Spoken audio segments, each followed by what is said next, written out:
In November 1922, a boy walked through the desert mountains of Egypt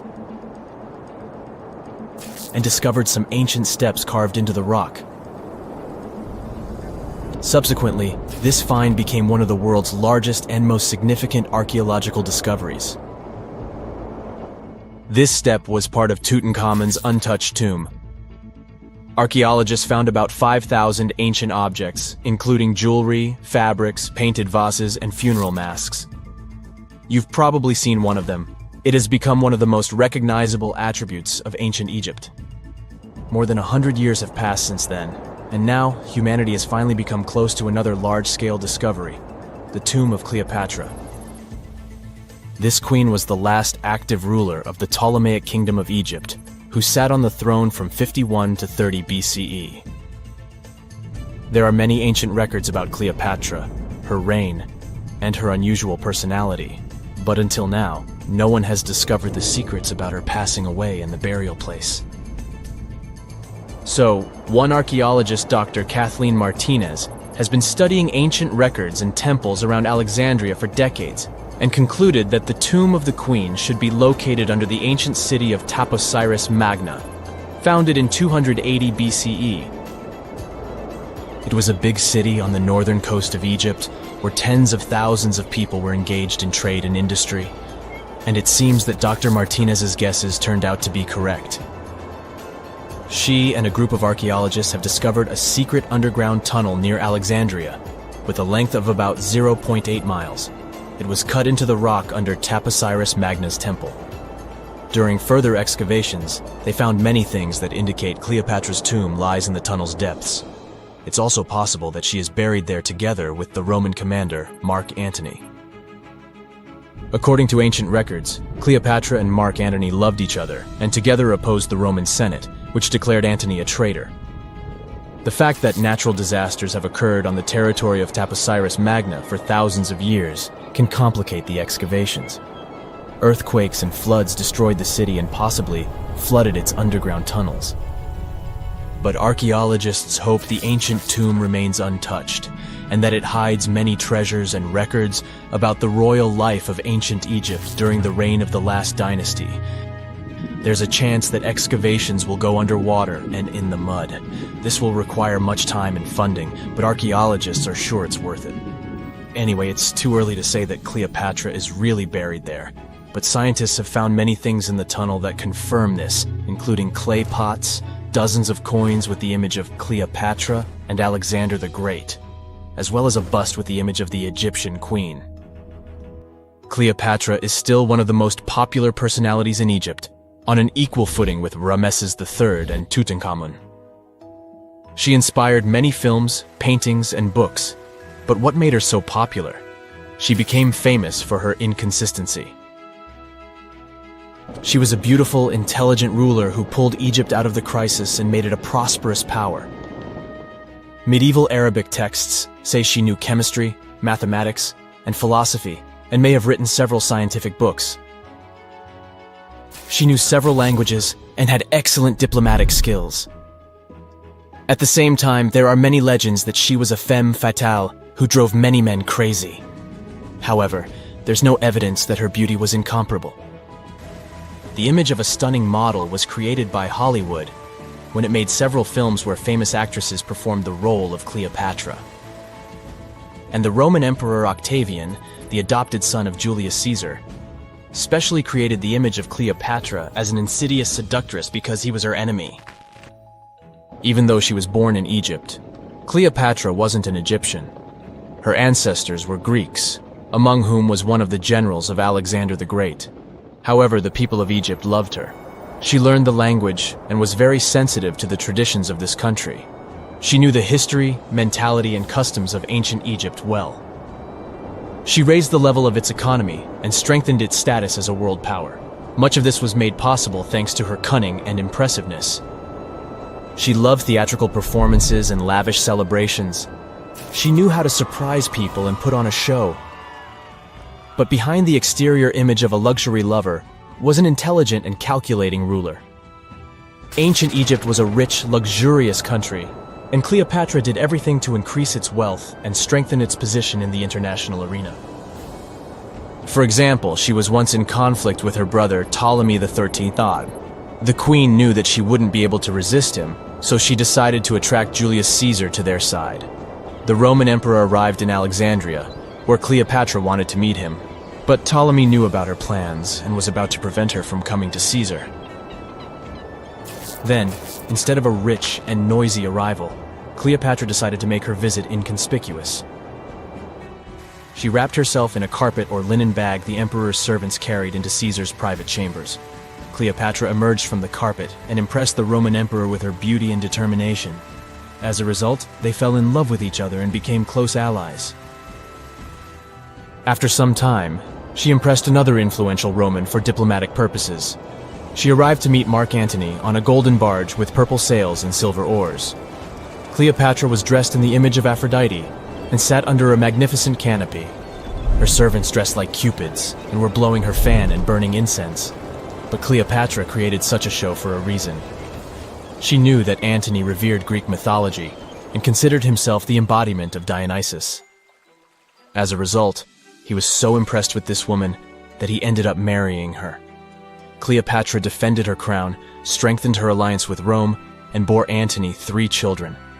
In Egypt, they threw big parties and enjoyed wealth with power. However, the relationship of a high-ranking official with the Egyptian queen caused a scandal in Rome.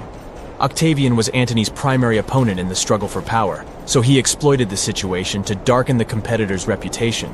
He used propaganda to make Cleopatra an insidious seductress in the eyes of Roman citizens. He accused Antony of succumbing to her charms. The Roman Senate supported Octavian and declared Cleopatra an enemy. In 33 BCE, this conflict reached a high point when Antony's navy clashed with Octavian's fleet. The latter won and forced his enemy to flee to Egypt with Cleopatra. According to some records, they took refuge near Alexandria. Pursued by the Romans, they hid in one of Cleopatra's palaces and met their end. Some legends say that Cleopatra was an expert in poisons. She provoked a venomous snake, a viper or an Egyptian cobra, to bite her. Also, according to another legend, she pricked herself with a poisonous needle. There's a theory that Cleopatra always carried an ampule with poison inside her hairbrush. And when she was cornered, she soaked the needle with this poison and pricked herself. None of this can be said for sure. Scientists are still trying to find out the truth. Perhaps when they reach Cleopatra's tomb, the world will get more answers about her tragic fate. She is considered the last ruler of Egypt. After her passing, Octavian plundered her palaces and temples and returned to Rome, where he became the main emperor. He successfully ruled the country and expanded its borders. His reign ended when he turned 75. World history would have looked different if Cleopatra and Mark Antony hadn't lost that naval battle. By the way, did you know that more time has passed between Cleopatra's reign and Neil Armstrong's flight to the moon than between the reign of the Egyptian queen and the construction of the Great Pyramid of Giza? Armstrong took a step on the Earth satellite in 1969, 38 years after the birth of Cleopatra. And the construction of the pyramid took place in 2560 BCE. Imagine how long the history of ancient Egypt is. Cleopatra is closer to us in time than to the pyramids. Tunnels, metro, underground systems, and even secret passageways to the houses of the rich and famous.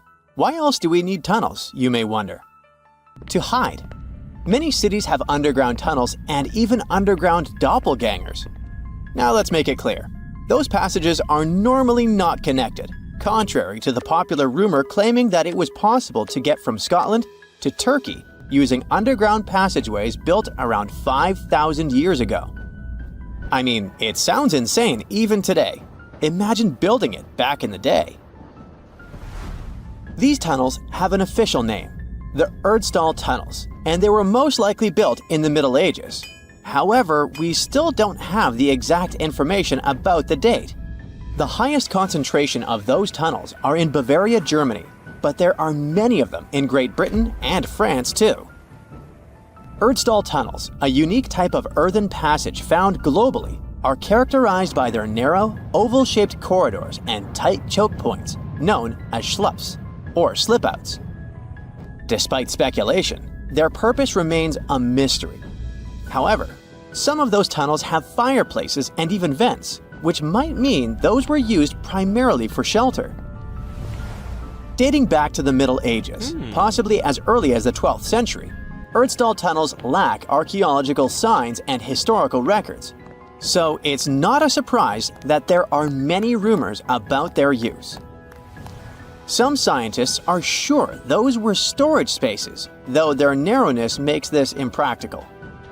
Another idea is that they provided hiding spots for farmers during tribal raids. However, their single entry point raises doubts about their effectiveness in evading threats. Now, if you're feeling like Indiana Jones and want to venture into those tunnels, you're in luck. A few structures, like the Erdstall Radkobluken in Austria, welcome visitors to explore these enigmatic structures. Most of them are closed to the public eye, though. The origins of Erdstall tunnels remain largely unknown, just like their real functions. And if you think, hey, it's the 21st century here, we can study pretty much everything, well, you're wrong. What makes these tunnels hard to study are the tight confines. Traditional surveying methods often prove inadequate in such spaces. To solve this problem, scientists use a handheld device that integrates an RGB camera, a gyroscope, and high-resolution depth sensors, allowing them to capture intricate details of the tunnels. They also use modern techniques like 3D surveying in hopes of uncovering the true origins and purposes of those tunnels. One hypothesis even suggests they may have been poorly conceived dwellings, abandoned when their inadequacies became apparent. Still, not everyone quite agrees with this idea. Other theories suggest they served spiritual purposes, while the most intriguing idea speculates that those tunnels may be remnants of extraterrestrial civilizations.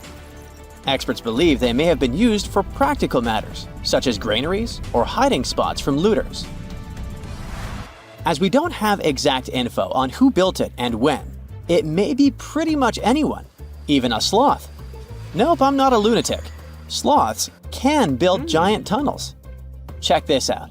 In 2009, a farmer in southern Brazil was driving his tractor through a cornfield when it suddenly sank into the ground. He quickly discovered he had broken through the top of an underground tunnel.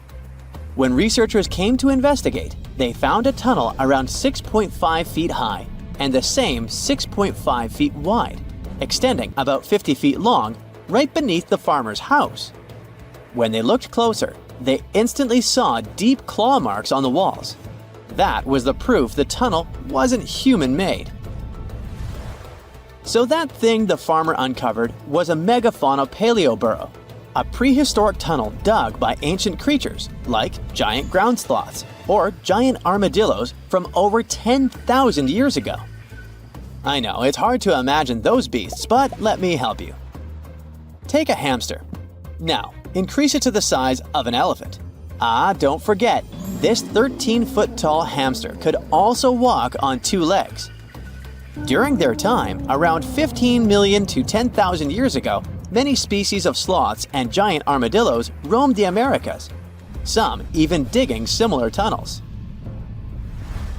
Today, many of these tunnels are filled with sediment, though some remain clear, similar to the one the farmer discovered.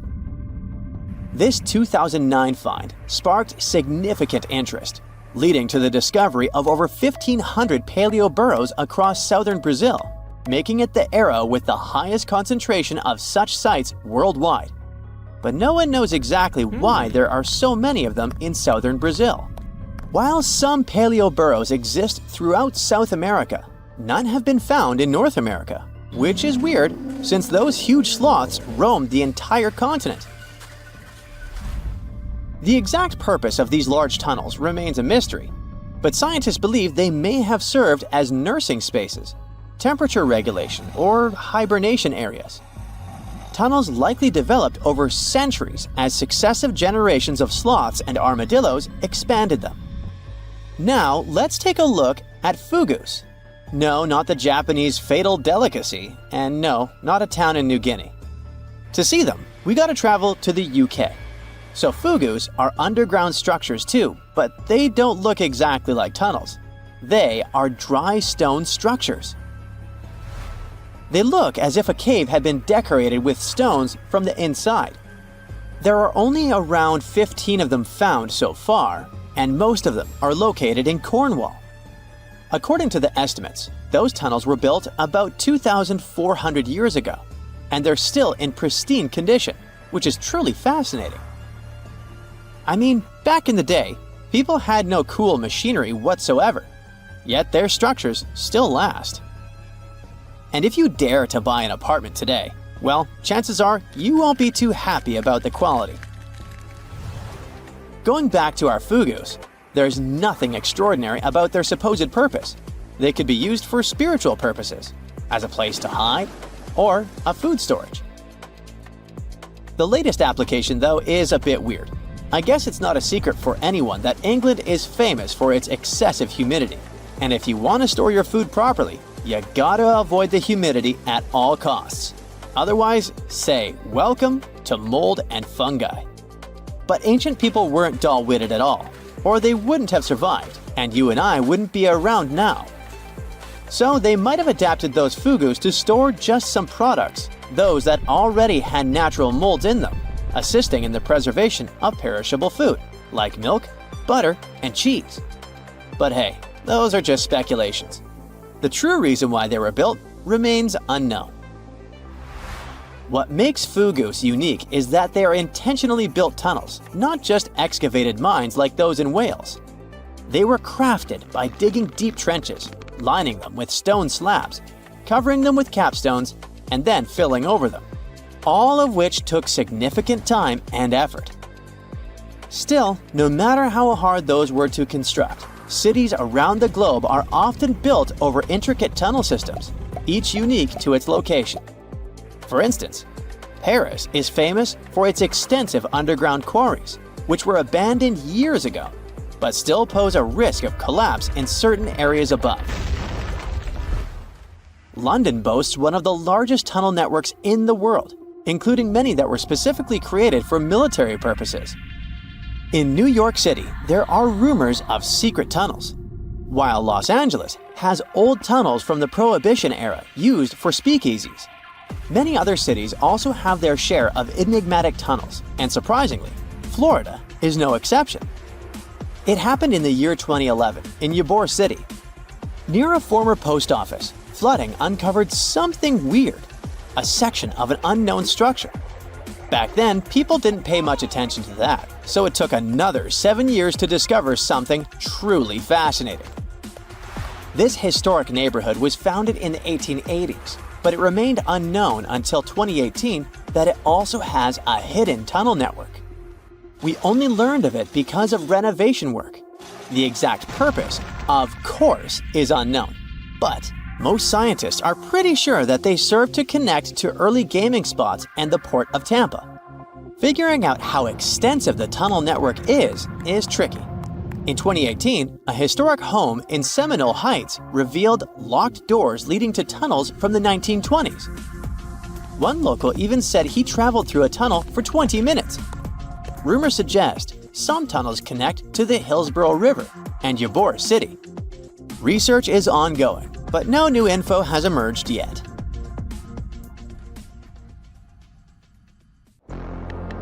There are many myths around arguably the greatest structure ever built by humans, the Great Wall of China. Some say it's so grand that it's visible from space.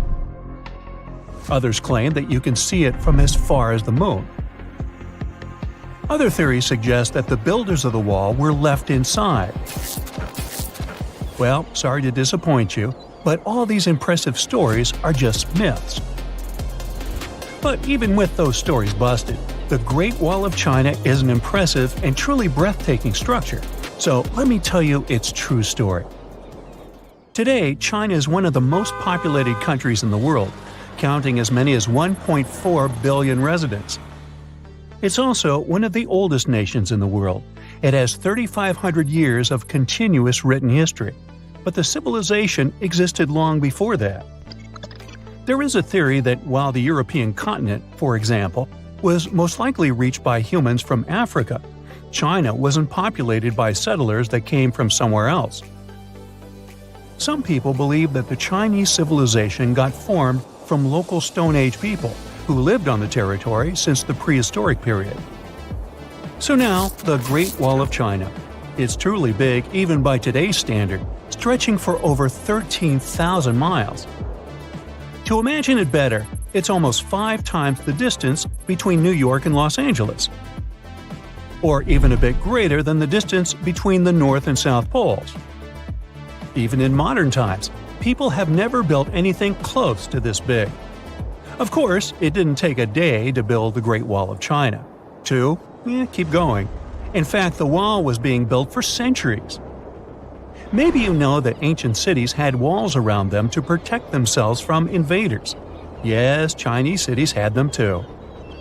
The first Chinese emperor united the country in 220 BCE and got a brilliant but very ambitious idea to turn all city walls into one big wall that would defend the country's border against attacks from the north. A trusted general directed the construction, enrolling a big group of workers, soldiers, commoners, and convicts. Back then, the wall was built of rammed earth and wood. In some places that were strategically important, the sections of the wall overlapped to provide maximum security. The walls were around 26 feet high on average.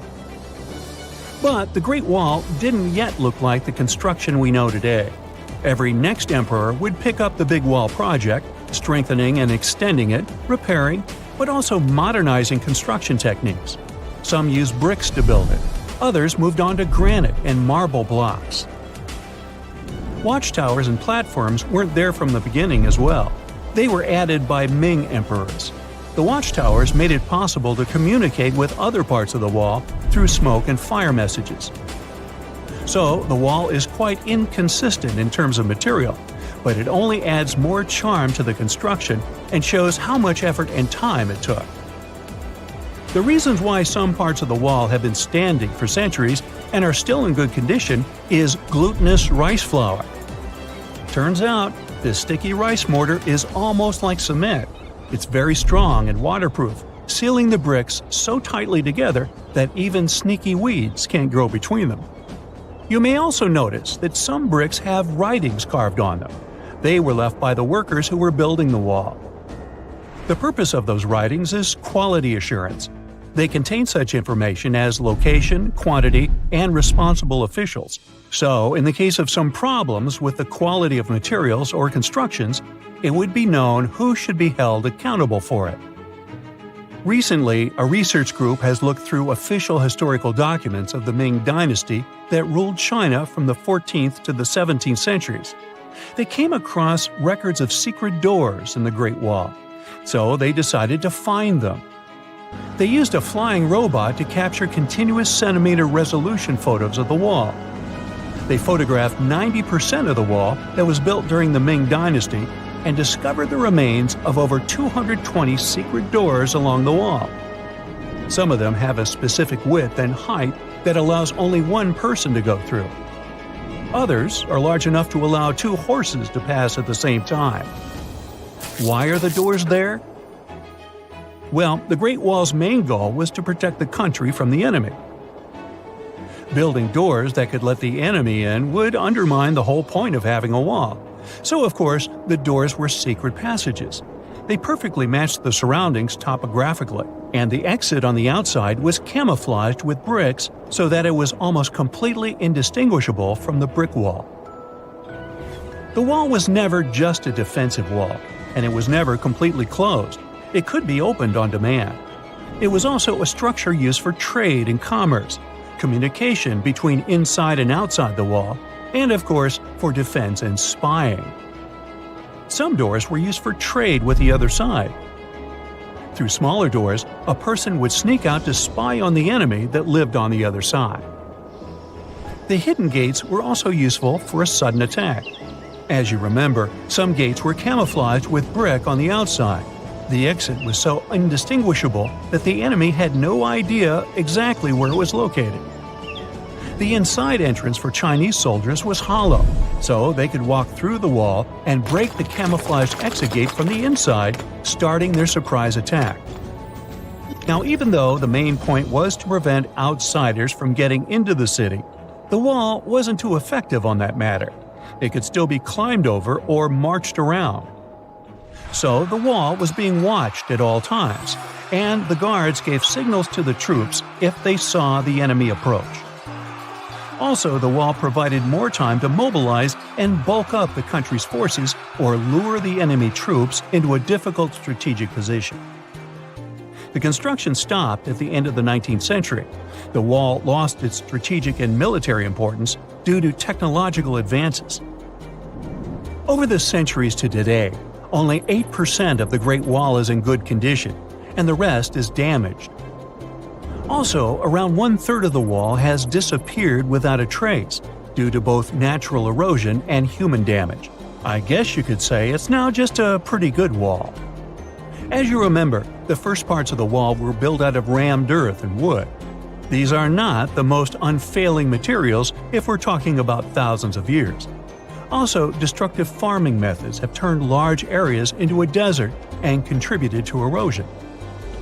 Also, many bricks were taken away from the wall in the last century to be used in building farms and houses.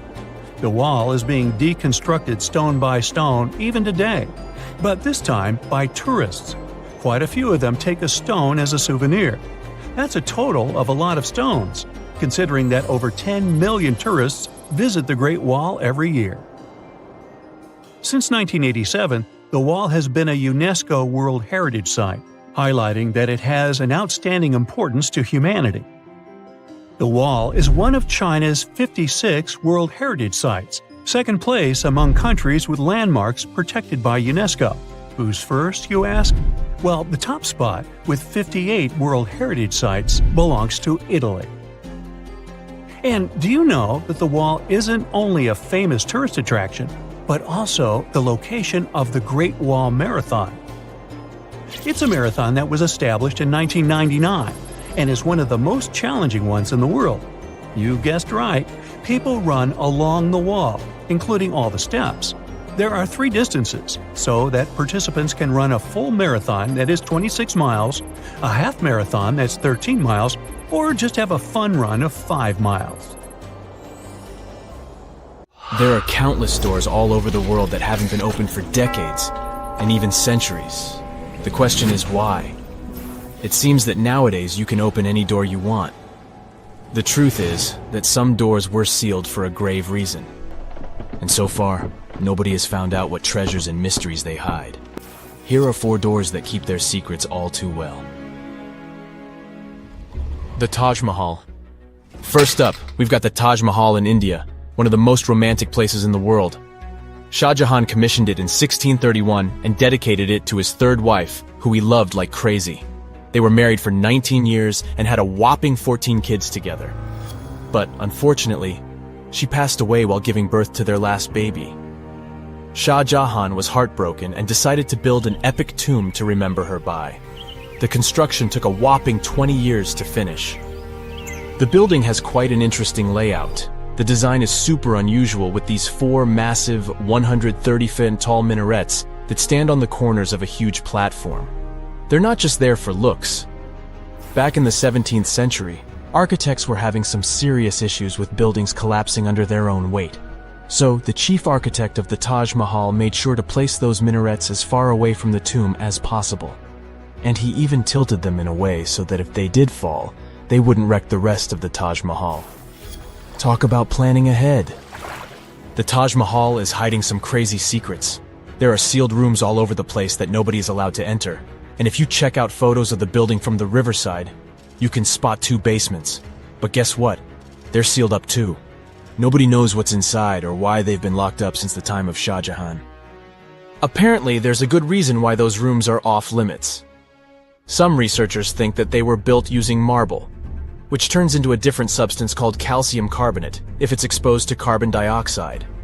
And when that happens, little bits of marble start chipping off like crazy. To make matters worse, there's no air flowing into these rooms. That means that if too much CO2 builds up in the basement, the 4 minarets could collapse. But wait, there's more. Some people think that the body of Shah Jahan's wife can be found in one of these sealed-up rooms in pristine condition. Why not? Who knows what the mysterious rooms might keep? The Great Sphinx of Giza. The Great Sphinx of Giza is shrouded in mystery. It's not just the largest monolith statue in the world, but it's also a hybrid creature with a woman's head and a lion's body that originates from Egyptian and Greek mythology. It's also very ancient. It's estimated to be around 4,500 years old. The construction of this marvel took about 3 years and required 100 workers who were not slaves and were treated with delicacies like sheep and goat meat. It is also thought that it used to be much more massive than it is now. Archaeologists found huge stone blocks and abandoned toolkits near the site. However, the real secrets of the Sphinx lie underground, near its paws. A group of scientists used a seismograph to detect 2 hidden chambers beneath the Sphinx's paws. Some people think that these rooms might be the legendary Hall of Records, which holds ancient scrolls revealing the secrets of the universe. I mean, that's way cooler than any library I've ever been to. Rumor has it that the Egyptians even had info on Atlantis stashed down there, which is like a super old version of a conspiracy theory. Unfortunately, we can't go on an adventure to check it out just yet. The chambers presumably have 2 entrances, but both remain sealed. The researchers haven't yet received the green light to check out their theory. Let's hope they won't keep us in suspense forever. Sri Padmanabaswami Temple. This temple is located in the beautiful state of Kerala in India. This temple is famous for more than just its breathtaking beauty. Underneath the temple there are 6 vaults, creatively named A, B, C, D, E, and F. The enormous iron doors to these chambers add to the mystery of what's behind them. A few years back, the authorities decided to open these vaults to the world, but it wasn't an easy task. You can't just open the doors and enter the vaults. It required a lot of work. It took them a while, but finally, in 2011, they opened 5 of the 6 chambers. And guess what they found? Tons of treasure. Bags of gold, precious gemstones, and priceless diamond jewelry. The estimated worth of everything found in the vaults is a whopping $1 trillion. It's like the temple was the real-life inspiration for Aladdin's Cave of Wonders. But wait, I said 5 of the 6. What happened to the last one? Vault B has remained closed, but not for lack of trying. They simply didn't manage to open it. There is even a belief that it's fatally cursed. Legend says that only a saint or sage can break the curse by chanting a specific mantra. But no one has been able to do this yet, presumably because we don't have saints or sages at our disposal. There is also rumor that in the 30s some temple invaders tried to enter Vault B to do some good old looting. But they never reached their target. Apparently terrible snakes materialized out of nowhere and chased the gang away. But of course, this is just an urban legend, and there is not proof of that. However, it is said that the Auditor General dealing with the temple claimed that Vault B had been opened at least 7 times since 1990, and nothing bad happened to anyone who entered. Who knows? Maybe we should send Indiana Jones to check it out. The First Emperor's Tomb. Deep under a hill, completely undisturbed and surrounded by dangerous traps, lies an ancient 2,000-year-old tomb. It belongs to Qin Shi Huang, the first emperor of China. He was born in the Qin state and became king when he was just a boy. But when he grew up and gained full power, he united the warring states ancient China was divided into by conquering them. After that, he created the Qin dynasty. When he died in 210 BCE, they buried him deep underground in a massive tomb. And when I say massive, I mean massive! Back in 1974, some farmers in Xi'an, China, stumbled upon something strange while digging a well, a huge terracotta soldier. This discovery led to an extensive archaeological dig that has continued for over 40 years, revealing a collection of thousands of clay soldiers. The unique thing about these soldiers is that each one has its own unique features, from hairstyles to facial expressions. It's believed that there could be up to 8,000 of these soldiers, but only 2,000 have been found so far. Interestingly, the central tomb, which is believed to be the resting place of the emperor, is still untouched. In ancient records, there are references to a vast underground city that the emperor built, complete with scenic towers, palaces, and whatnot. Sima Qian, a Han Dynasty historian, wrote that the tomb was adorned with treasures and had space for hundreds of officials. but the lack of technology to properly examine the site is what's holding things up. Qin Shi Huang was surrounded by liquid mercury in his tomb, with two of the streams representing the major rivers of China, Yellow River and Yangtze. The ancient Chinese believed that mercury could provide immortality, but it could have also caused the emperor's death since he regularly took mercury pills to prolong his life. The dangerous levels of mercury contamination in the soil near the tomb are the main reason why scientists are reluctant to explore it. It could be very dangerous both for people and for the environment.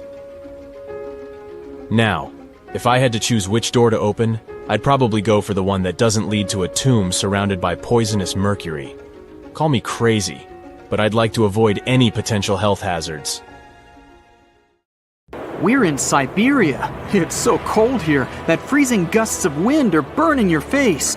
All that white snow seems to be blinding you. This place resembles Antarctica because of the permafrost. Recently, a group of scientists researched one of the local rivers. With the help of a drilling rig, they extracted several samples of frozen soil. The scientists were shocked to find living creatures inside the ice. Later in the laboratory, they realized that the creatures were microscopic multi-celled organisms known as bdelloid rotifers. These creatures looked like little worms. Scientists knew that these worms could live in frozen conditions for up to 10 years. But the age of the rotifers found in the ice was about 24,000 years. And after defrosting, they began to reproduce, as if they had been sleeping for several hours, not thousands of years. Further analysis showed that these organisms could stay frozen for hundreds of thousands of years. The rotifers might have lived during the time when people didn't invent the wheel yet. And this isn't their only superpower. Bdelloid rotifers are among the most radioactively resistant animals on Earth. They can survive in places where there's no oxygen and water. They can also stay alive in areas with high acidity and can live without food and water for a long time. By the way, these are not the only creatures that are known for living for thousands of years. Particular types of moss and some microorganisms are also almost immortal. Nematodes, also called roundworms, are some of the most adaptive varieties of worms in the world. Imagine the Eiffel Tower standing tall and proud. And now, let's make it 10 times higher and place it underground. Exactly at this depth, many thousands of feet under the surface, scientists discovered these creatures. There's no sunlight and almost no air in this place. And since it's much closer to Earth's core than the surface of our planet, the temperature here is higher than in the middle of the hottest desert. Millions of tons of soil above create insane pressure. But all this couldn't prevent life from developing here. When roundworms run out of air, food, or when the temperature becomes too high, they get into a unique state of stasis, or deep hibernation. In this mode, the worm's metabolism slows down, and almost all the processes in their bodies stop. The creatures can sleep for a very long time, and only wake up when the environment becomes more livable. By the way, you don't have to go so deep underground to find these creatures. Nematodes are found all over the world. They can live in hot springs, deserts, high in the mountains, among the harsh ices of Antarctica, or inside animals and humans. Our next invulnerable creatures are tardigrades, also known as water bears. These are microscopic 8-legged invertebrates closely related to arthropods. It's impossible to see them with the unaided eye. But a conventional microscope will allow you to see tardigrades in detail. They look like minuscule bears. They're called water bears because they need a thin layer of water around their bodies at all times. It's necessary to prevent dehydration. Tardigrades have been found in all kinds of environments, from ocean depths to sand dunes. They're incredibly robust thanks to their unique organism structure. Yeah, they look soft, but their body is covered with a tough cuticle. This coating resembles the exoskeletons of grasshoppers, mantises, and many other insects. Water bears shed their old layer of the cuticle when they need to grow. Each of their 8 legs has 4 to 6 claws, which helps them cling to any surface. The bears can survive at a temperature that's almost 3 times as cold as the temperature in the ice of Antarctica. Heat doesn't harm them either. They have been proved to survive at the temperature that makes water boil. Also, water bears are not afraid of radiation and high pressure. In the depths of the ocean, pressure can destroy alloys of the strongest metals, but these creatures can withstand pressures 6 times greater. But the coolest thing is that they can live in the vacuum of space. Our planet has a magnetic field. This is a shield that protects us from solar radiation. Tardigrades don't need this protection. They can go into near-Earth orbit and come back unharmed, all thanks to a protein protecting their DNA from ionizing radiation. Like other immortal organisms, water bears can fall into a state of cryptobiosis. Tardigrades pull their head and legs inside their bodies and fall asleep. If the surrounding conditions suggest freezing, drying out, or experiencing a lack of oxygen, they will remain in this barrel form until the situation improves. So those are microscopic organisms and microbes that can only be seen through a microscope. But how about something bigger? Meet ironclad beetles. They live in the southwestern US and Mexico. These insects can not survive high temperatures, live without oxygen, or in conditions of increased radiation. But their shells are so tough that they can only be pierced with a drill or hammer. Their durable exoskeletons are made of a special substance, chitin. It can also be found in the armor of crabs or shrimp. And still, the chitin of the ironclad beetle is so durable that it allows this creature to withstand the impact of a car moving at high speed. In times of danger, they can hide their whiskers and strong legs in special recesses in their shell. Other animals can't bite through the armor, so they spit the beetle out and leave to look for lunch somewhere else. As soon as the danger disappears, the bug stretches out its legs again and goes about its business. Also, the armor saves the beetles from dehydration, which is very useful in hot areas of Mexico and the southwestern US. Inside the exoskeleton, they can store moisture. In other words, these bugs can absorb water whenever they find it and transport this liquid inside themselves. The next creatures are incredibly fragile, but they know how to survive in places where almost no other animals can live. We're going to the southeast of Romania, near the Black Sea. Here, on a desolate wide plain, you can notice a pit. This is a mine leading deep underground. The air on the surface of our planet usually contains around 20% oxygen, but in the mine, it's only 10%. Inside the cave, the air also has an increased content of hydrogen sulfide and carbon dioxide. People can't breathe there without an oxygen tank. We can probably say that the water and air there are poisoned. Almost no animals would be able to survive here. Still, 48 species of living organisms have been found in this cave. 33 of them are newly discovered species. And they aren't the only microbes or bacteria that can't be seen without a microscope. Something bigger lives here. Strange white snails crawl over the walls of the mines. Transparent shrimp and a bunch of unknown kind of leeches swim in the water. White centipedes with huge whiskers and creepy white spiders run on the ground. And they all have been growing here for almost 5 million years. You might notice a water scorpion and another unidentified species of this animal. It doesn't look like its relatives living in hot sands or tropical forests. No living creature here looks ordinary at all. All animals are either white or transparent. They have no eyes, but are equipped with long paws and antennae whiskers that help them navigate in this dark space. The deeper you go into the cave, the less oxygen the air contains. But the number of living organisms is increasing. The air is filled with methane and carbon dioxide. All the inhabitants of this cave have never seen the light of the sun and have never gone out of the darkness. It seems impossible to survive in such conditions where plants don't produce oxygen. The answer to the question of their survival is hidden in a small lake. The surface of the water is covered with strange foam. If you look closely, you can see that this white substance is alive. It resembles soft, wet paper that is easy to tear. The thing is billions of living organisms, bacteria called autotrophs. There's much more carbon dioxide in the cave than there is outside, and these bacteria, like plants, absorb it.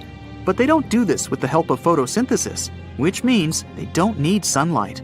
They use water for chemosynthesis.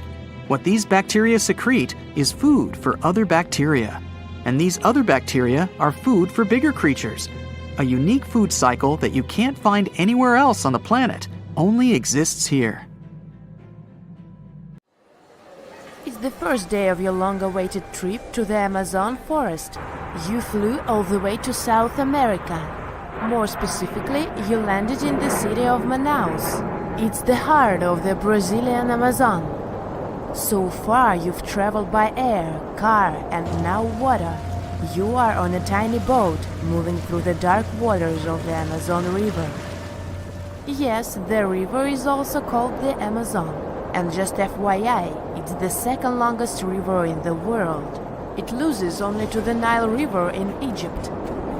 The Amazon sprawls for an impressive 2,700 square miles, beginning in Peru and ending only when it meets the Atlantic Ocean off the coast of Brazil. To get a closer look at the forest, you decide to start by exploring it by boat. First up, you watch some piranha fishing. You can even try to catch one yourself if you like. As you may know, piranhas are carnivorous fish that inhabit the Amazon River, so it might not be your best option to go swimming in these waters. One of the most emblematic species of alligators present in the Amazon River basin is the broad-snouted caiman. It looks pretty much like a regular alligator, except for the fact that it has a yellow chin. Your guide leaves the boat and searches the water to show you a caiman up close. He also tells you of another legendary creature that lives in the dark waters of the river, the pink dolphin. Lucky you get to witness a family of pink dolphins showing their fins near your boat. They look magical from the place where you're sitting. You've probably never known dolphins can be pink, huh? After a few mesmerizing moments, you discover that the dolphin's pink color is nothing but an illusion. The animals are originally pinkish-gray, but due to the brown colors of the Amazon River, they look vivid pink when you stare at them from above. Your guide tells you that the pink dolphin is a central character of Brazilian folklore. Locals believe that the pink dolphins can turn into humans and wander off into towns at night. You get off your boat near one of the entrances to the forest. Now you're going to continue your trip on foot. Your guide says that you are venturing into very dangerous terrain. The Amazon is home to some of the creepiest species of wildlife on the globe, but don't worry, we'll get to see a lot of them today. You've come prepared, of course. Bug spray, a raincoat, and your sharp eyes.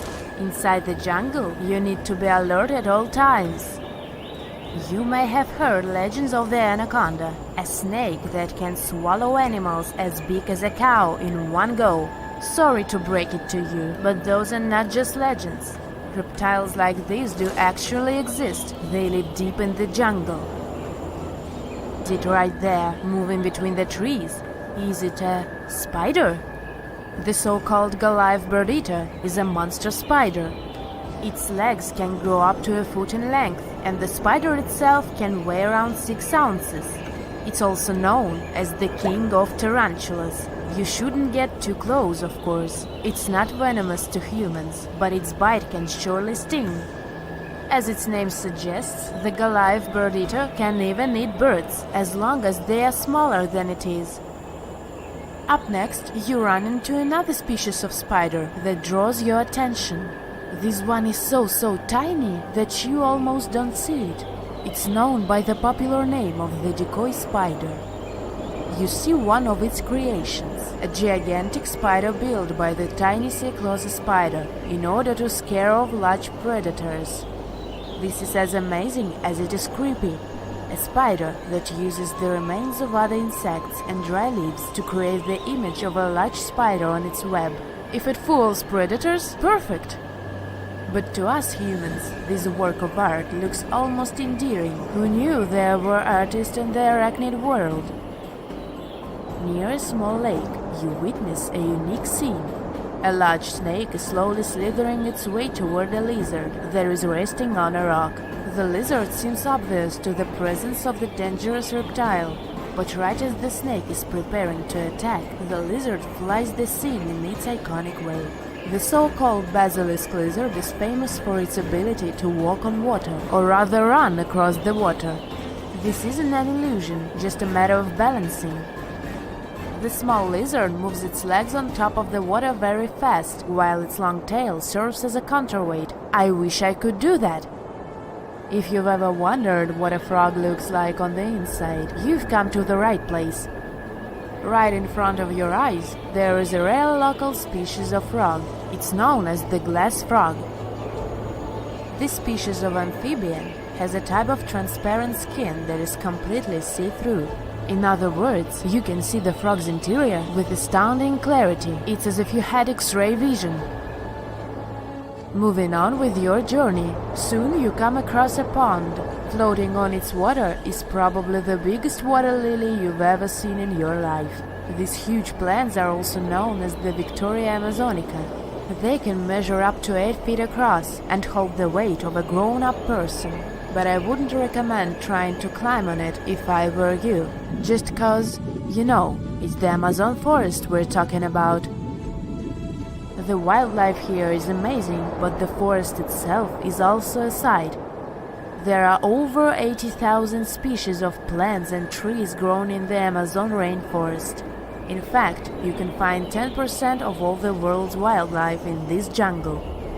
An estimated 400 billion trees grow on the gigantic area the forest occupies. Of course, this place is bound to be biodiverse, right? You won't be able to witness this phenomenon during your trip, but your guide tells you about a unique species of tree that is famous for being able to walk. Yep, you've heard correctly. There are walking trees in the Amazon rainforest. They don't have legs or anything like that, but they do move around in search of better lighting conditions. The Amazon canopy is so thick that only 1% of sunlight can reach the forest floor. Because of this, some trees end up getting less sunlight than others. The so-called walking palm trees seem to be adapted to this situation. They grow new roots, which helps them move for 1 to 2 inches per day. They can walk up to 65 feet per year. Maybe that's what inspired John Ronald Reuel Tolkien to create ants, huh? Those are pretty similar tree beings that roam freely around the world. I kid you not, it's not only wildlife that inhabits the Amazon. Actually, over 30 million people live in the forest. And there are also ancient settlements that scientists believe to have been thriving there. And I'm not talking about El Dorado, that's just a myth. But in 2018, a groundbreaking study showed that up to 1 million people probably inhabited the Amazon. Between 1250 and 1500 CE. Can you imagine that? Working alongside local indigenous people, researchers from the University of Florida found several mounds in the Amazon. Besides these mounds, they also discovered interesting ditches and geoglyphs. After mapping all of these recurring mounds, scientists understood that this was a sign of an ancient settlement. They found remnants of carefully designed walls centered around plazas. This could only mean that these ancient cities were big and could host hundreds of thousands of people. These findings brought back the idea that the Amazon could have been home to thriving civilizations way before the Europeans arrived there.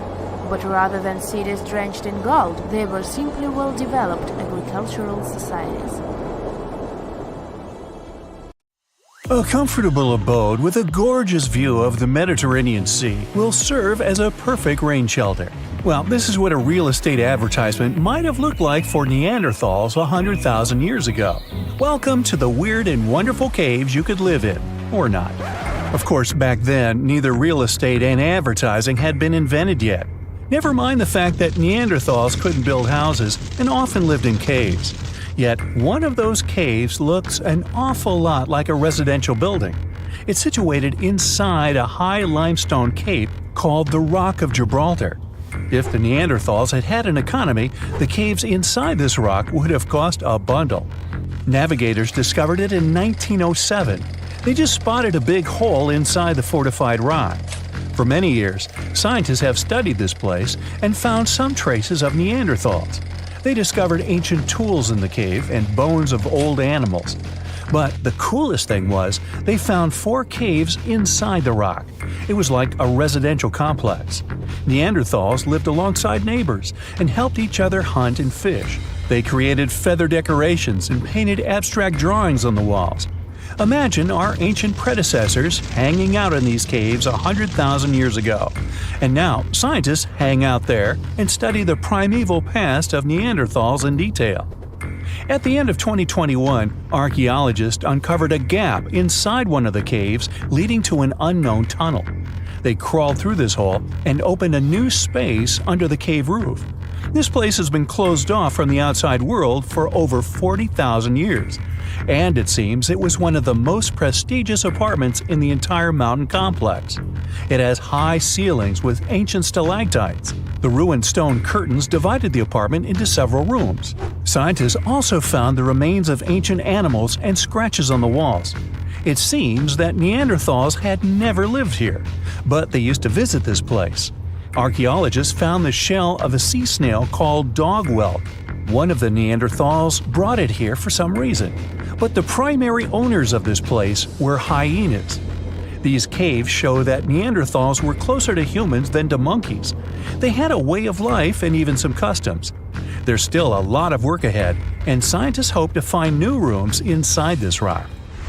Meanwhile, in 2003, archaeologists discovered another early dwelling on the Isle of Flores in Indonesia. Among the green jungle, they found a cave with ancient tools. At first, everyone thought the human ancestors lived here, but then scientists discovered an unusual skeleton of an adult. A thorough analysis showed the skeleton belonged to a 30-year-old woman, 3.5 feet tall, just above the waist of an average adult.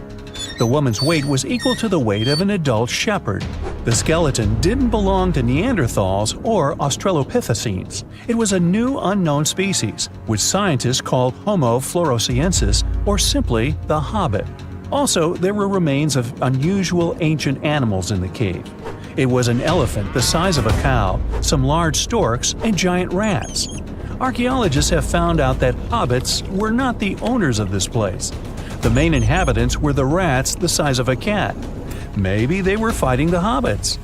Some analysis shows that Homo floresiensis wasn't our direct ancestor.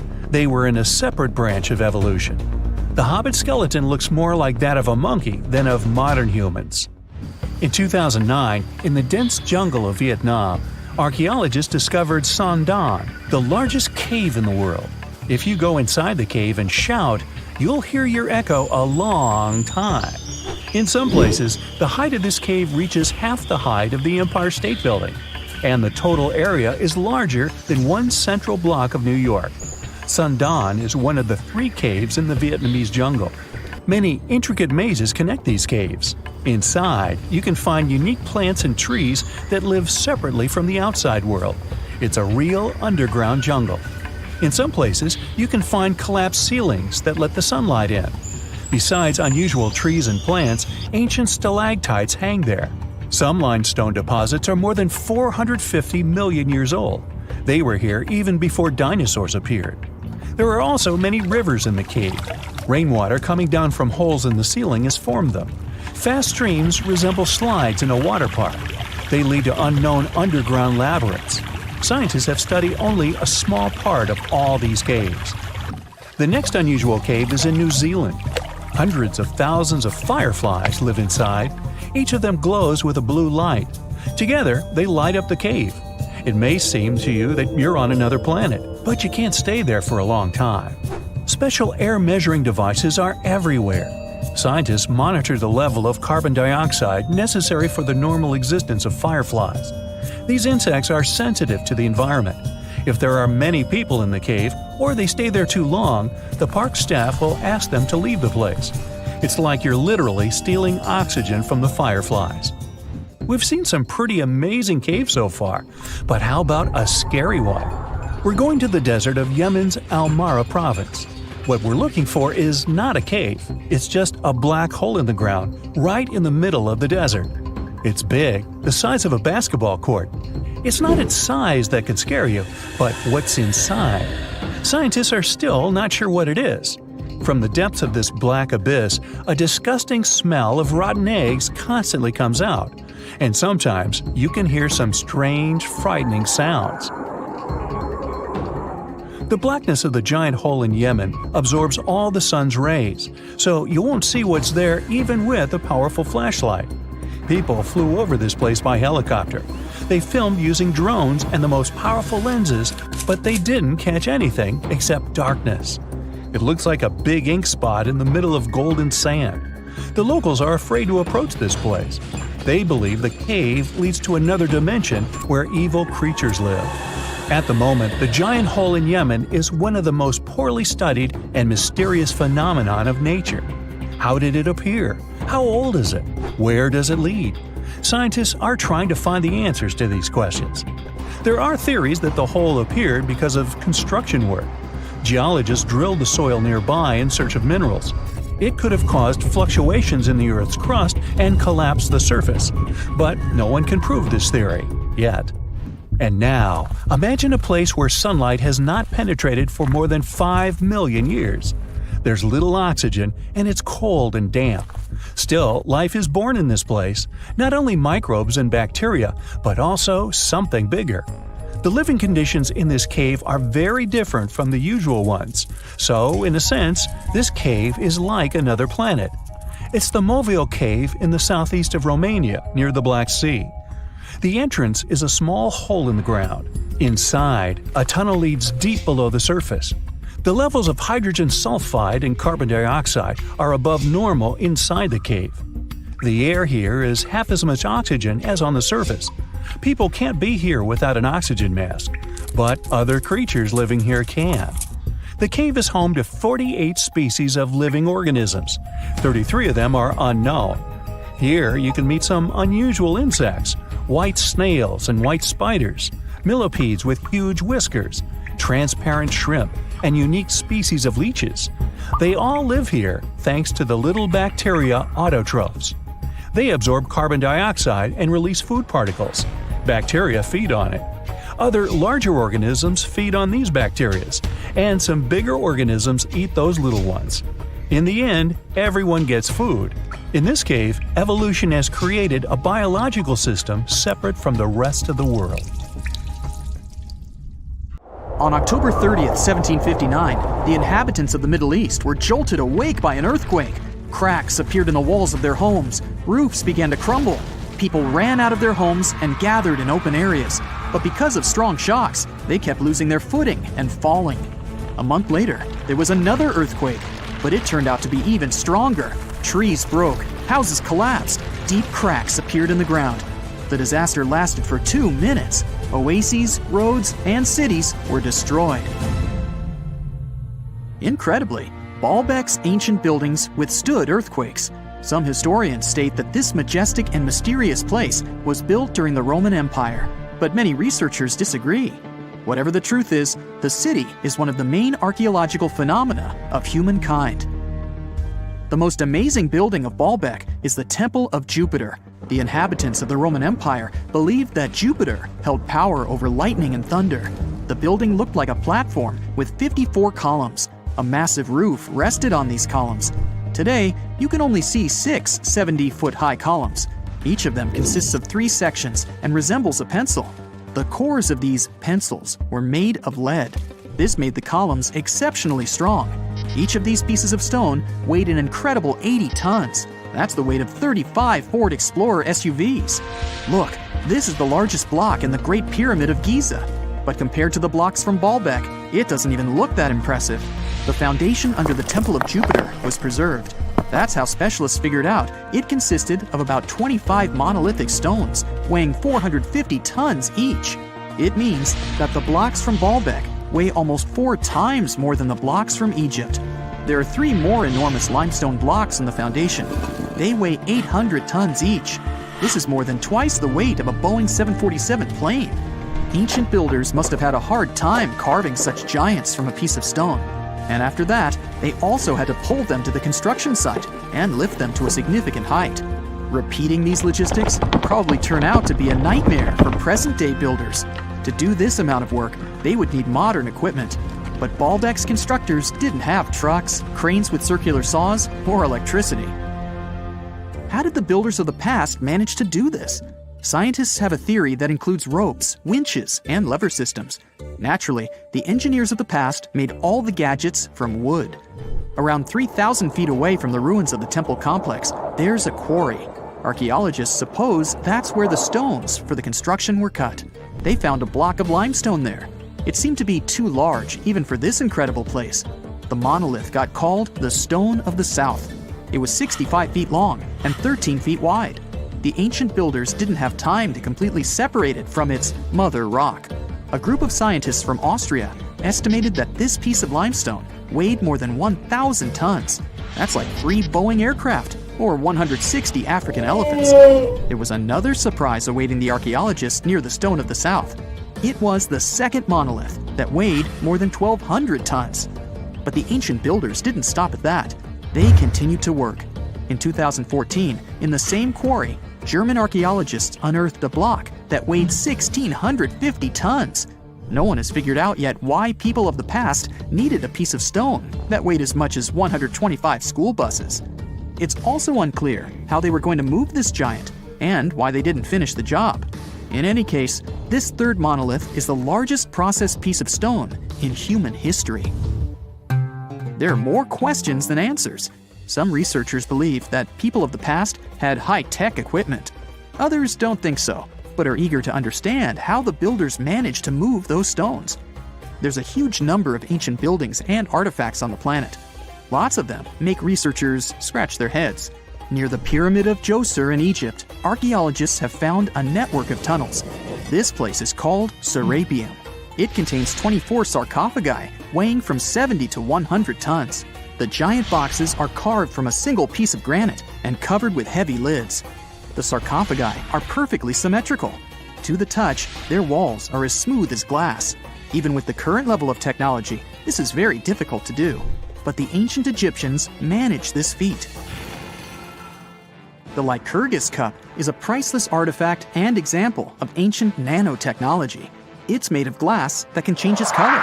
If you put a source of light in front of the cup, it turns green. If the light is behind the goblet, it becomes deep red. In this case, the figure of Greek king Lycurgus turns pale purple. Scientists understood how this color change worked only at the end of the 20th century. Through microscopes, they saw nanoparticles of silver, gold, and copper. They had been added to the glass matrix. Thanks to this, you can observe a color change called dichroism. Interestingly, the gold and silver were grounded into a fine dust. It's almost impossible to do this by accident. Most likely, the ancient experts knew for sure what they were doing. Bolivia has a curious place called Pumapunku. It looks as if an ancient giant played there with an enormous construction set. And after the game, they forgot to put the pieces back into the box. But there are no giants, and the huge stone blocks were carved by ancient builders over 1,500 years ago. Some of the rocks weigh 100 tons. The blocks were brought to an altitude of almost 13,000 feet above sea level from the quarry 60 miles away from the construction site. There's no forest in that area. This means the builders couldn't use trees to make wooden rollers. The monument belongs to the Inca civilization. Scientists are sure they didn't know anything about wheels. In 1992, the inhabitants of a Chinese village decided to drain a pond. Their ancestors had been using it to wash clothes and catch fish for hundreds of years. They kept pumping the water out for 17 days.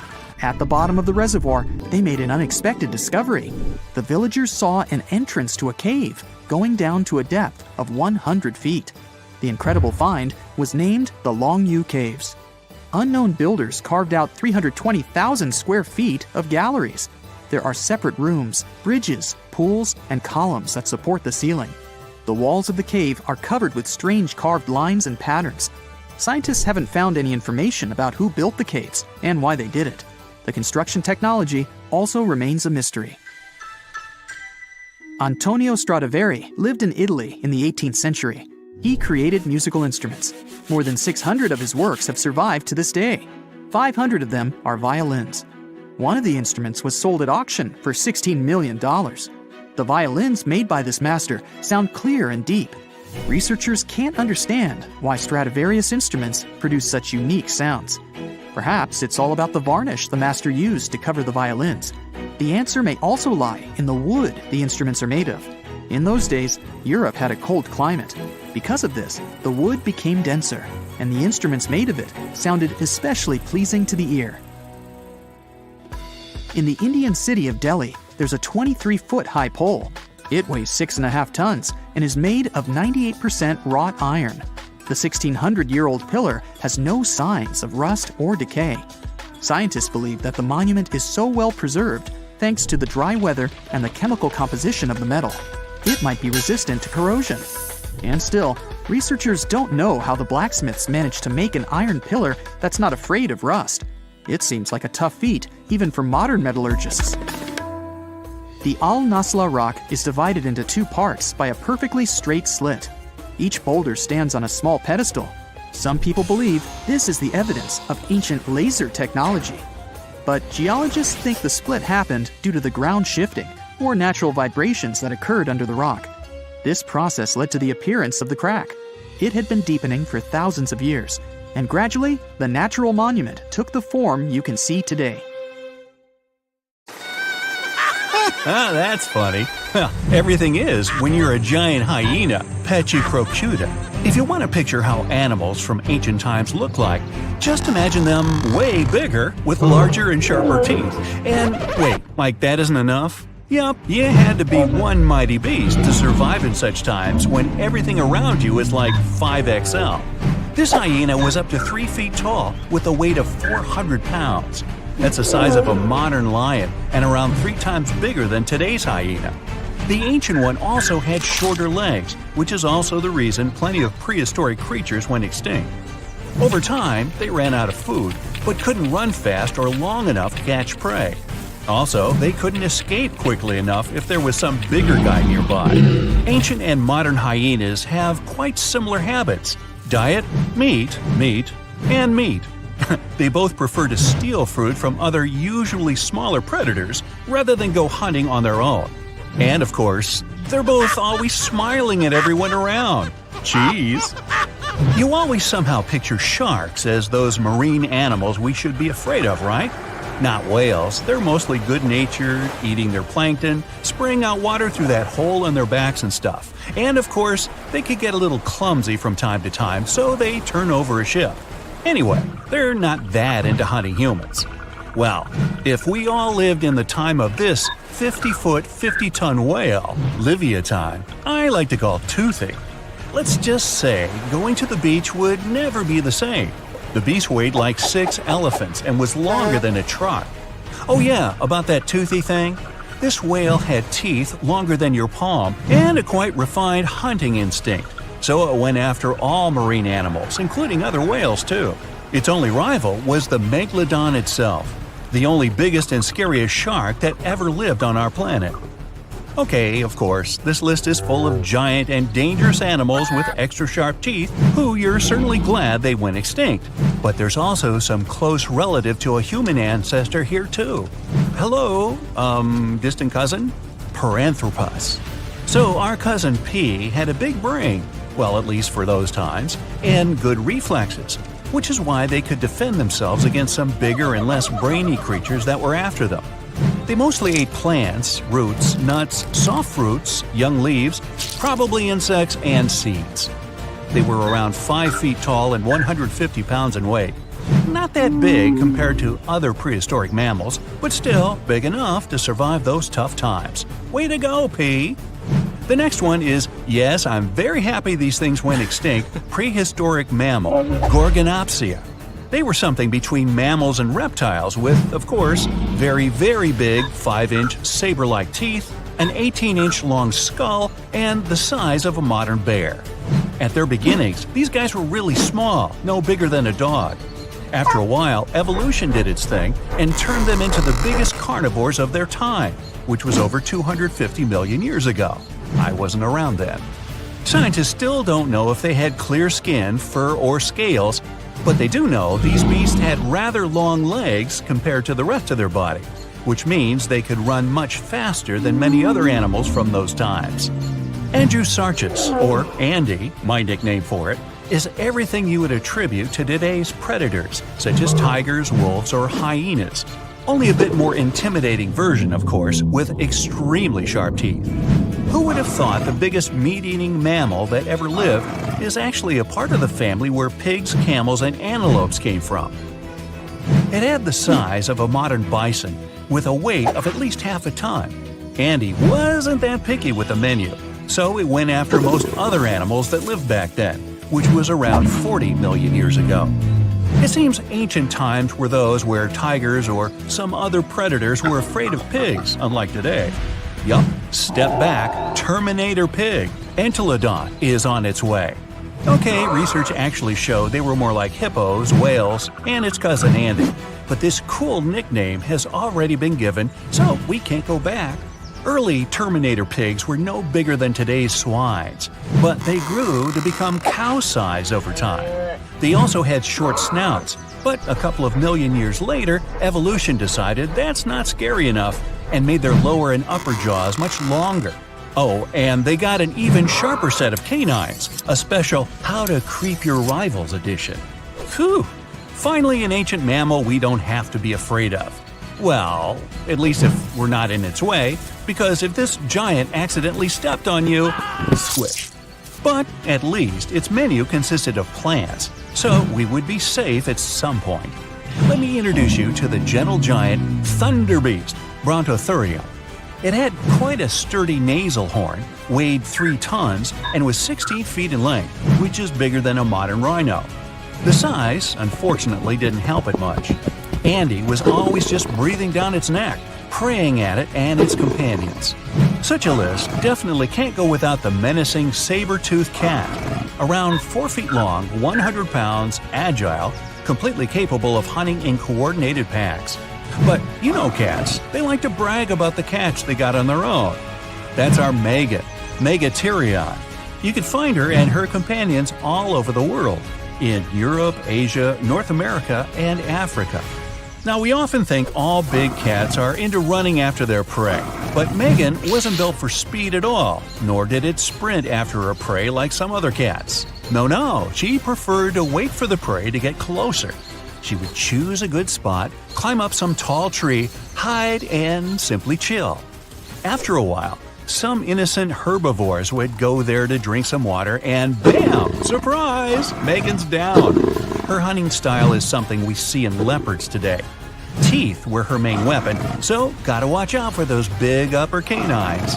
Oh, finally a name I can more easily pronounce, so I don't have to come up with my own. The giant short-faced bear. This beast could run up to 40 miles per hour.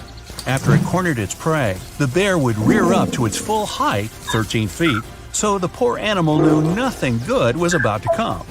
Cave bears usually prefer vegetables, but as far as this short-faced one was concerned, nah, meat is way better. It liked to hunt as well as collect what other predators would leave behind. Also, as far as is known, apparently no one ever asked this short-faced bear, "Hey, why the long face?" Leo, the prehistoric lion, Thylacoleo. Gee, sounds like a pharmaceutical.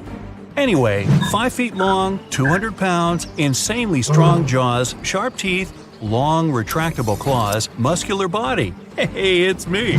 No, not really. It also had a surprisingly powerful tail. Leo actually comes from the land down under, where ancestral kangaroos lived, and they also had quite strong tails to balance themselves. Okay, speaking of kangaroos, here's one small surprise: Leo's roots. You would think kangaroos, koala bears, and giant wombats were there just to live a happy life until they became someone's breakfast. But their family somehow raised an animal that looked like a saber-toothed tiger, but with bigger teeth. Yes, Leo, way to go, breaking the stereotypes. Leo was somewhere at the top of the food chain in his times, even though he had one quite strong rival, a giant monitor lizard, Megalania, or even some plus-size crocodile, Quincana. Okay, move guys, this is not a video about reptiles, wait your turn. Prehistoric age, dinosaurs ruled all over the region, making a mess, while other animals shiver in fear and hide from them. Hey, not so fast, dinos! There's Mr. R, Rapenomamus, a mysterious mammal that decided to stand up to the authorities. He showed up 130 million years ago and was a badger-like 3-foot-long animal. Doesn't sound much compared to the T-Rex and bigger dinos, but was way bigger than some of those feathery dinosaurs from the same time. Not only that, he would eat them. We don't know how exactly, but let's just say Mr. R had his own ways. I'm guessing it was for breakfast. Whenever you hear about ancient ruins, you almost never picture them being suspended somewhere, or just randomly hanging on the branch of a tree, right? In fact, for most of the ancient artifacts we have exposed in museums all over the world, archaeologists did quite an impressive amount of digging. You see, buildings have this funny way of fading away over time if not properly taken care of. Sometimes we need to reuse some building materials, so an older construction may be sacrificed in the process. Other times houses are abandoned, and once they are exposed to the elements on the surface, like rain or sunlight, they don't really stand a chance. Some just simply crumble away due to good old erosion. So the only way a piece of architecture can survive the test of time is if it's somehow gotten buried deep down. Now, how did they end up buried in the first place? Well, it's quite the comedy of errors. Ancient cities had a habit of gradually raising their ground level like a kid adding toppings to their ice cream sundae. You see, these settlements were always busy collecting food and building materials to keep up with their ever-growing population. But hey, who has time to deal with waste and rubbish? It wasn't exactly high on their to-do list back in the day. So when it came to building new houses, ancient civilizations found it much easier to save their sweat and tears by piling up the rubble and constructing right on top. But that's not all. Rivers would also occasionally flood and deposit a layer of sediment on the city floors, further encapsulating those ancient constructions. And in those dry regions like the desert, where the wind likes to show off its sand and dust dance moves, you can bet it was a constant struggle to keep the establishments clean. One hilarious example is the Sphinx, which had its head buried in sand until a group of archaeologists unearthed it in 1817. Some ancient towns eventually got covered up because they were completely abandoned. With less human activity to control their expansion, plant seeds couldn't resist the opportunity and sprouted all over the place. They gobbled up carbon dioxide from the air and grew, adding more and more bulk to the ground. Those cheeky roots even decided to stabilize the soil made from decaying plant matter, creating layers upon layers of earthy goodness. It's like the ultimate DIY project Mother Nature embarked on, with plants as her loyal helpers. The act of digging into the secrets of ancient civilizations is not just about unearthing a lost world. It's also an epic quest to reveal the hidden treasures beneath layers of history. But how do archaeologists know where to dig in the first place? If everything is covered in layers upon layers of sediments, debris, and plant roots, they must have some sort of system they rely on before embarking on a new project, right? For starters, they're not always the ones suggesting an archaeological dig in a certain location. Let me explain. Let's say you're a contractor and you want to build a new fancy apartment complex in your city. Some local legislations have certain requirements before your project can start, though. For instance, before anyone starts building on a piece of land, they might need to bring in specialists to check the soil. These clever folks can be archaeologists, geologists, or paleontologists, and they need to keep an eye on things during development. If any artifacts or ecofacts, fancy word for organic remnants, are discovered, these experts swoop in to excavate and study them. But what about sites that have nothing to do with bulldozers and yellow hats? Archaeologists have more than one trick up their sleeves when it comes to locating ancient hotspots. They dive deep into historic records with a healthy dose of detective work. By sniffing out old documents and maps, they can piece together the puzzle of human activity in a specific area. If a site has been visited before, it's even better. Finding records of past excavations or historical accounts can give archaeologists lots of information on where to continue their treasure hunt. Before archaeologists start swinging their shovels, they engage in a bit of a visual scan mission. Armed with a grid system, they'll stroll around the site, keeping their eyes peeled for any artifacts that might be hiding just beneath the Earth's upper layer. From groundstone tools to historic glass and even ancient garbage dumps, yes, they're all so valuable. These keen-eyed explorers can spot signs of human activity faster than most people. If they stumble upon midden soil, fancy term for a garbage dump, they know for sure that humans once called this place home. Archaeologists don't just rely on their trusty shovels, though. They have an arsenal of gadgets to aid in their search for hidden wonders. Geophysical tools are like their secret weapons. Take the resistivity meter, for example. This clever contraption measures the electrical component of the soil and any buried features or artifacts. A buried wall, for instance, will create a different resistivity reading than the surrounding soil. Magnetometers and ground-penetrating radar work in similar ways, showcasing potential hints of ancient treasures in the soil. And who could forget our trusty old friend, the GPS? It helps archaeologists map out precise locations, like a high-tech treasure map, leading them straight to their pot of gold. Care to virtually visit some of the most important archaeological sites in the world? Well, follow me. In the United Kingdom, for instance, you'll find this interesting place called Stonehenge. It's one of many henges scattered around, but this one really takes the cake. Picture this: massive ancient stones standing tall and proud, arranged in a funky outer ring and an inner horseshoe, with some smaller stones thrown in for good measure. And guess what? These amazing stones have been around for over 5,000 years. Talk about a serious case of rock-solid longevity. Now, here's where it gets interesting. According to local folklore, the legendary wizard Merlin whipped out his magic wand and poof! He teleported these massive stones all the way from Ireland. Apparently, some giants had assembled them there, but Merlin decided they would look much better at their new location. Others think it's just the ruined remains of an old Roman spiritual edifice. These amazing structures were built by our Bronze Age ancestors. With their simple tools and limited tech, they managed to create this monumental masterpiece. Impressive, right? Unfortunately, there's still so much we don't know about this area. Stonehenge's initial purpose remains a mystery to this day. Sure, there are lots of theories, but scientists have yet to agree on the subject. However, we do know that it's perfectly aligned to catch the sunrise during the summer and winter solstices. The ancient city of Pompeii is an equally amazing archaeological site. Picture this: Mount Vesuvius, a notorious troublemaker, decided to throw a volcanic tantrum and completely covered this ancient Roman city. It turned it into a time capsule, located outside present-day Naples in Italy. Fast forward to the year 1748, when a bunch of adventurous explorers stumbled upon Pompeii.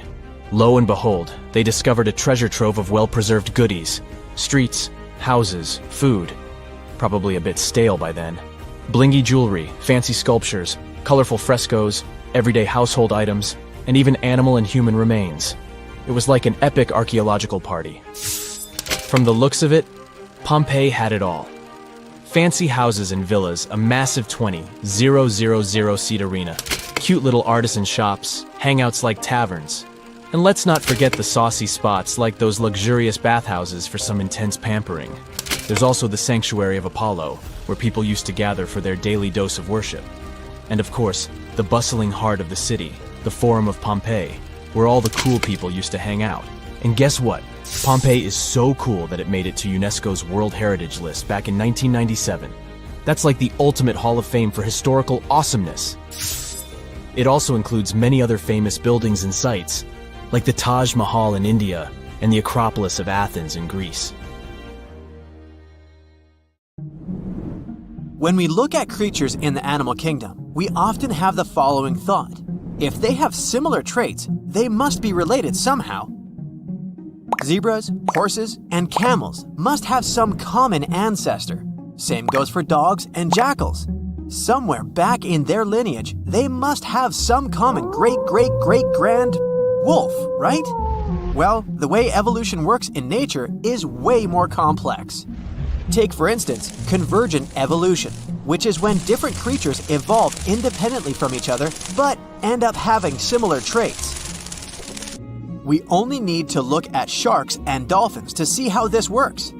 At first glance, they look very similar, aquatic creatures with some species having roughly the same size. But turns out they're mostly unrelated. Sharks are fish. They reproduce by laying eggs and evolved to have the ability to sniff out blood in the water to feed themselves. Dolphins, on the other hand, are mammals. They're friendly and have a way more interesting social life. Take bottlenose dolphins, which have their own special whistles. that they use similar to how humans use their names. Not only do they develop this type of whistle to introduce themselves to other dolphins, but they can also learn such names so they can better communicate with each other. Sure, sharks and dolphins did have a common ancestor, but this one lived in the sea almost 300 million years ago. It's safe to say, dolphins and sharks aren't even cousins these days.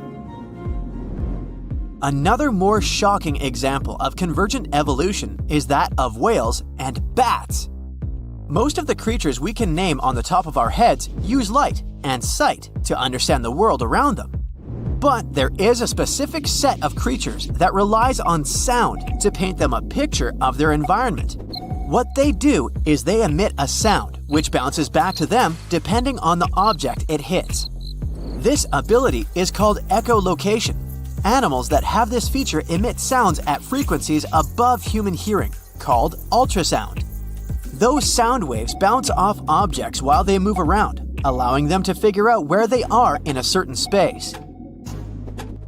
Echolocation is mostly used by toothed whales and by some species of bats. What's similar in both of these animals is that they need to hunt in the darkness. Despite this, they echolocate in very different ways. Bats, for instance, use their throats to generate ultrasound from their mouth or nose. Then, they proceed to listen for changes in the echoes. Their echolocation is so finely tuned that they can distinguish targets less than 0.01 inches apart, even if their target is moving. Whales, on the other hand, echolocate by pushing air through their nasal cavity.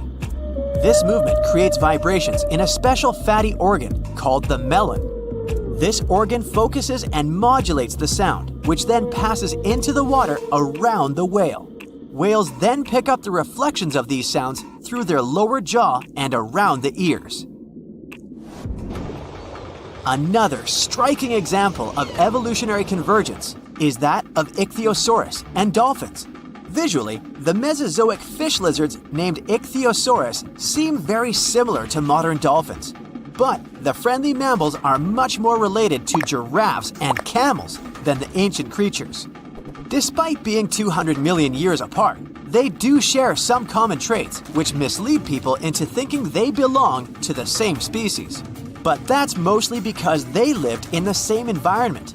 They both evolved to feature dorsal fins, which keep them balanced while swimming. Now, let's look at Phytosaurus and crocodiles. The first ones were reptiles that roamed the Earth back in the Triassic period. They weren't dinosaurs, but they lived at the same time as the first dinosaurs did. Even though they look very similar, the first crocodiles popped up more than 70 million years later in the Cretaceous period. These two even fooled paleontologists at first. They initially assumed that phytosaurs were the ancestors of crocodiles. Placodonts and turtles look similar too. Placodonts, however, appeared about the same time as the dinosaurs did, somewhere around 235 million years ago. Like modern turtles, they lived in marine environments, but they were surrounded by predators. So, they evolved to have really strong shells to protect themselves. Turtles, however, made it to the scene around 100 million years later. Even modern cats have ancient lookalikes. They were called the Sparacidons, but they were carnivores and marsupials. They used to live in the South American area and resembled the saber-toothed tiger, which is now extinct. Speaking of saber-toothed tigers, how about one that's also related to the kangaroo? Yeah, this creature used to freely roam the Earth around 300 million years ago. The Thylacosmilus may have looked like a feline, but it was a marsupial, meaning it had a pouch of skin in which it carried its pups for a certain period after their birth, like kangaroos and opossums do today.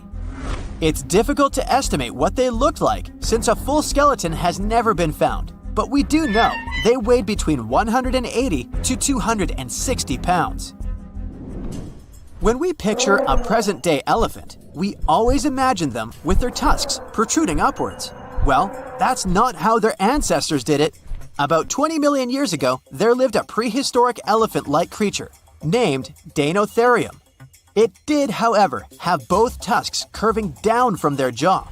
As with many other prehistoric creatures, we don't know why they had this feature the other way around. But one theory suggests they used them as anchors. By securing themselves to riverbanks, they were able to safely sleep without drifting off.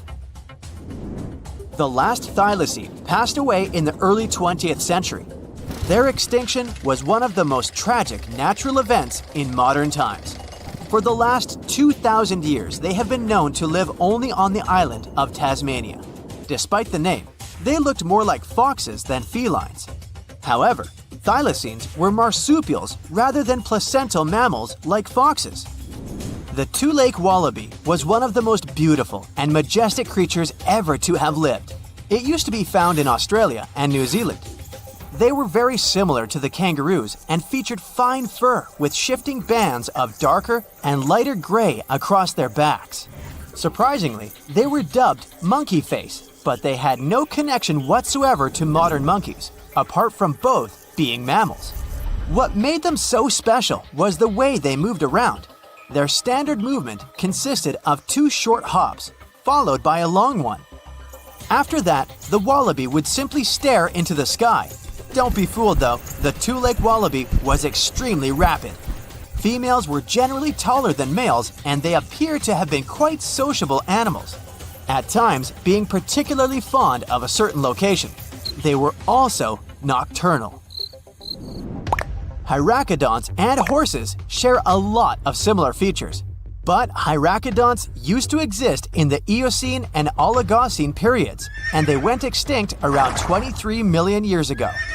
In their whole group, they featured very diverse species and came in many different sizes, from the small pony-like to the colossal Paraceratherium, which is one of the largest land-living mammals ever to exist. Modern horses, however, appeared around 2 million years ago. Let's do a little experiment together. Start by stretching your arms out. If you were to draw a line from your fingertips to your shoulder, it would measure around 28 inches. Now, try to picture an insect with a wingspan this big. Hold on a minute, you won't need a large can of bug spray, don't worry. They're extinct. But the gigantic Meganeuropsis did live around 250 to 300 million years ago. However, they most likely resembled the present-day dragonflies, despite not being technically related. Scientists figured out that they were not true dragonflies because of differences in the shape of their wing veins. Scientists still don't know why these bugs turned out so big. Some believe insects are limited in size because of the small quantity of oxygen they're able to take in. In the times when these insects roamed the Earth, the levels of oxygen in our atmosphere were much higher, so that might be one explanation. Other specialists think that they got so big because there wasn't any other predator large enough to pick them up from the ground. Everyone loves a good landmark. The Roman Colosseum, the ancient city of Machu Picchu, the Giza pyramids. But have you ever wondered how it once looked? Way back in the days when they were built? Or even in the time they were covered in ivy and forgotten by humanity? Buckle up, because we're heading on a time travel adventure to the world's greatest archaeological sites. Our voyage begins in South America, deep inside the Peruvian mountains. Behold, the city of Machu Picchu. Machu Picchu is a monument to the ingenuity and power of the Inca civilization. During its prime, the Inca civilization stretched 2,500 miles along South America's coastline from modern-day Ecuador all the way down to Chile. And Machu Picchu was located at the heart and center of it. The historic site was constructed at around 7,000 feet above sea level, more or less around 1450 BCE. The gated city consisted of around 150 buildings made of stone. The Incas managed to build temples, houses, and even a complex aqueduct system to irrigate the entire town. And yes, they did all that without the help of wheels or any instrument made of iron. The housing model is somewhat similar to stone houses we see nowadays, with the difference that the Incas didn't use any cement to stick together the blocks of stone. Yet, they fit seamlessly on top of each other. Not only that, the Incas must have developed a rudimentary yet effective anti-earthquake technology, since in the event of a quake, the rocks would shake without falling out of place. If Machu Picchu had been built today, It would have cost over $70 million to finish the entire thing. The purpose of the site is still a mystery to many historians. Theories suggest that it could have been built as a ceremonial site, a safety base for the Inca people, or even a retreat for royalty. What we know for a fact is that in the 16th century, 100 years after Machu Picchu was built, its population abandoned it, with tree roots taking over the majority of the site and keeping it hidden from humankind for over 4 centuries. It wasn't until the 20th century that the world was reintroduced to Machu Picchu when a Peruvian farmer led Yale University professor Hiram Bingham III to visit the site. Since then, Bingham and many other explorers dedicated their lives and research to studying the archaeological wonder of Machu Picchu. Now, for the next stop on our time-traveling vehicle, the city of Pompeii in Italy. Pompeii has crowded our collective imagination for many years.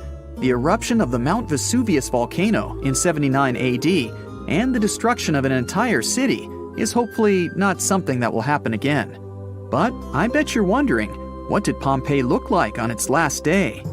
It took 18 hours for Pompeii's streets, markets, houses, and forums to be buried under millions of tons of volcanic ash.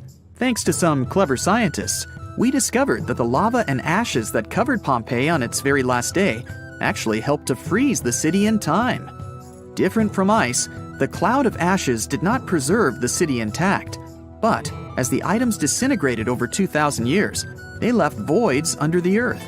Archaeologists found that if they filled these voids with plaster, the shape of the buried city would soon reveal itself. And that's exactly what happened.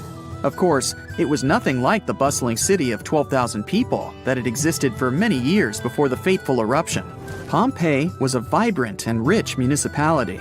The site's ruins revealed that many areas of Pompeii boasted impressive houses, some with balconies, which was a sign of great wealth at the time. And, believe it or not, even some artwork survived the eruption. Archaeologists found well-preserved frescoes and murals of mythological creatures, all indicating that members of the high society lived there. Ruins show the city even had thermal baths and showers made with luxurious materials. Oh, and apparently, the people of Pompeii had amazing teeth.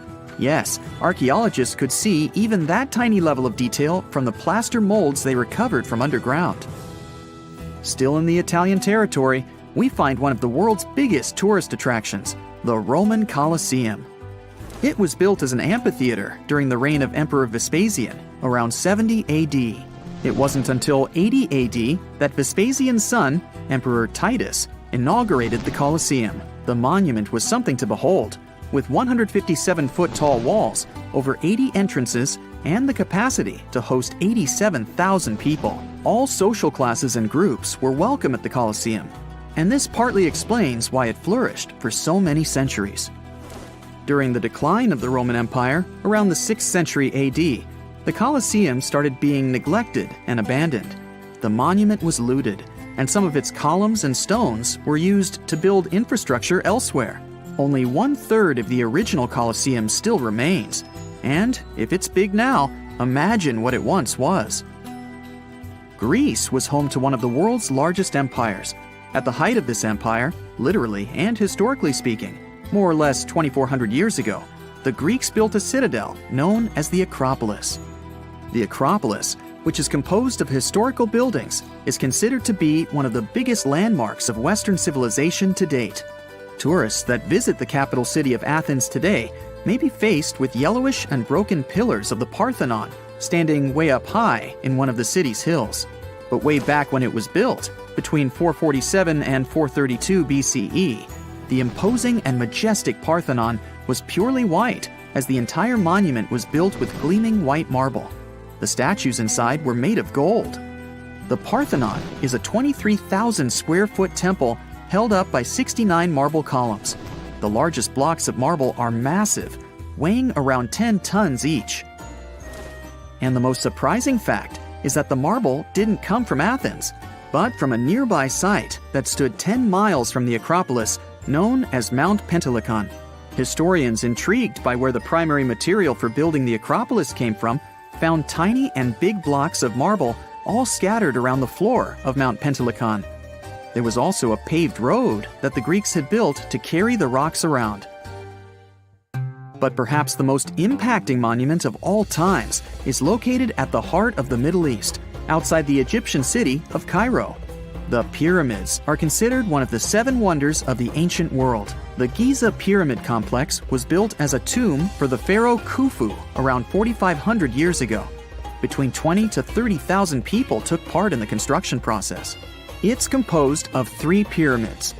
The massive monument is made out of approximately 8,000 tons of granite and over 550,000 tons of mortar, which gives it the appearance it has today.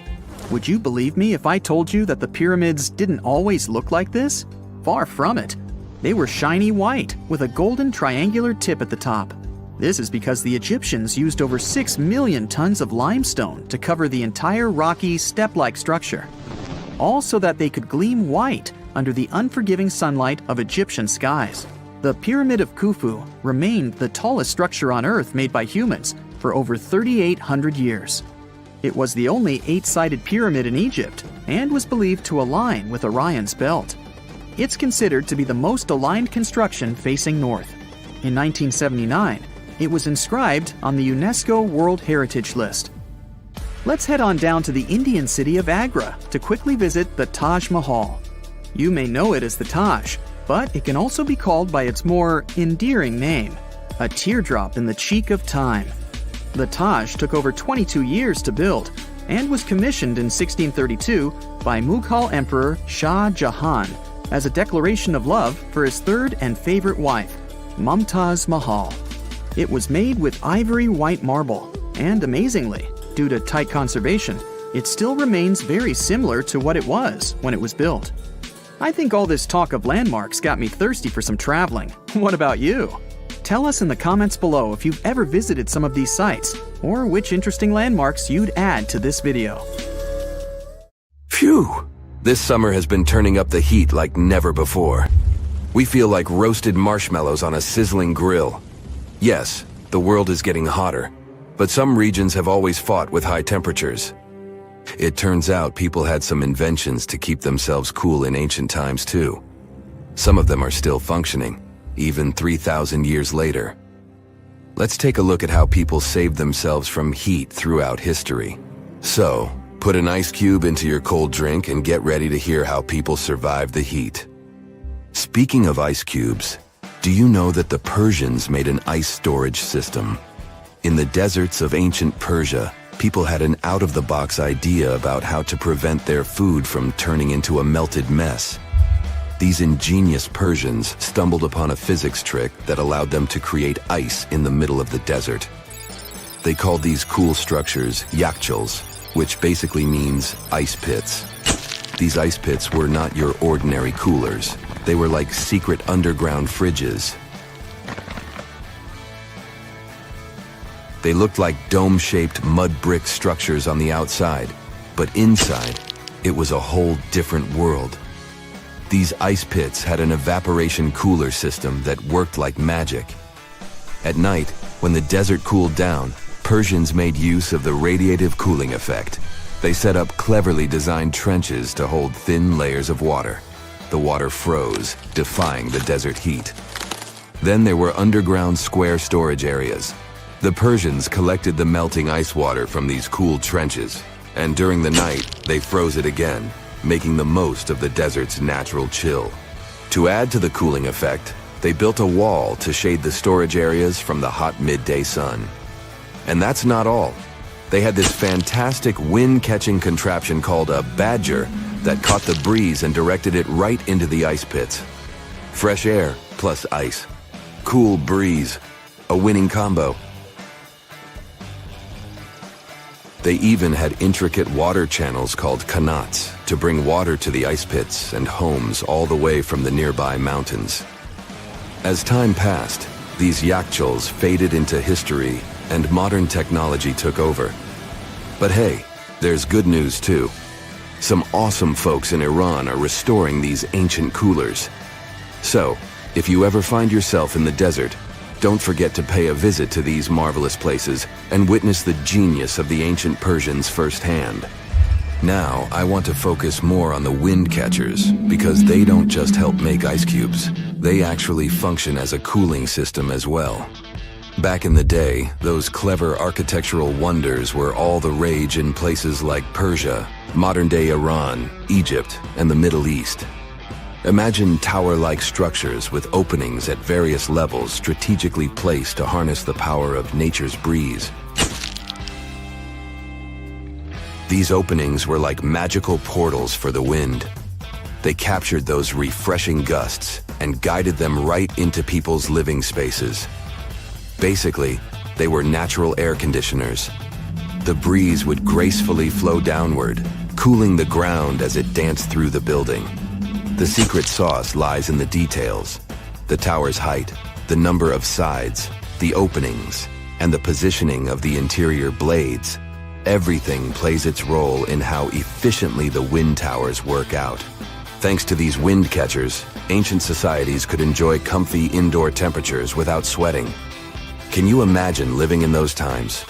Feeling the gentle breeze whisking through your home, keeping you feeling fresh and chilled out? The Persians are often credited for inventing these awesome wind catchers. But hey, don't forget about Egypt. There, you can find traces of similar structures dating all the way back to 1300 BCE. Yes, the invention of wind catchers may have occurred in ancient Egypt, but Yazid in Iran is the city with the largest number of wind catchers. People wouldn't have been able to live there without these ancient ACs, because there was almost no rain in the area throughout the year. Now, let's look at these perforated, double-skinned exteriors. Imagine dressing up a building with a fancy perforated screen. It's like giving its exterior a stylish makeover while keeping things chill inside. This genius technique, firstly, scatters the natural daylight, so no harsh sunbeams to blind you. The screen also offers shade like a pro, giving the building's interior a much-needed break from the blazing sun. Think of it as a natural sun hat for your home. Placing this screen about 4 feet away from the outer walls creates a breezy, dreamy hallway for fresh air circulation. And hey, they add a touch of elegance to the building too. These structures are sometimes called jali. Jaipur, India, for example, has an average daytime temperature of about 100 degrees Fahrenheit. So these structures are lifesavers. Jalis come in various forms, crafted from cement, earth, and wood. It's a cultural symbol deeply embedded in Indian architecture. You can find its captivating presence in iconic historical buildings like the majestic Taj Mahal and the Grand Red Fort in Delhi. But hey, it's not just a thing of the past.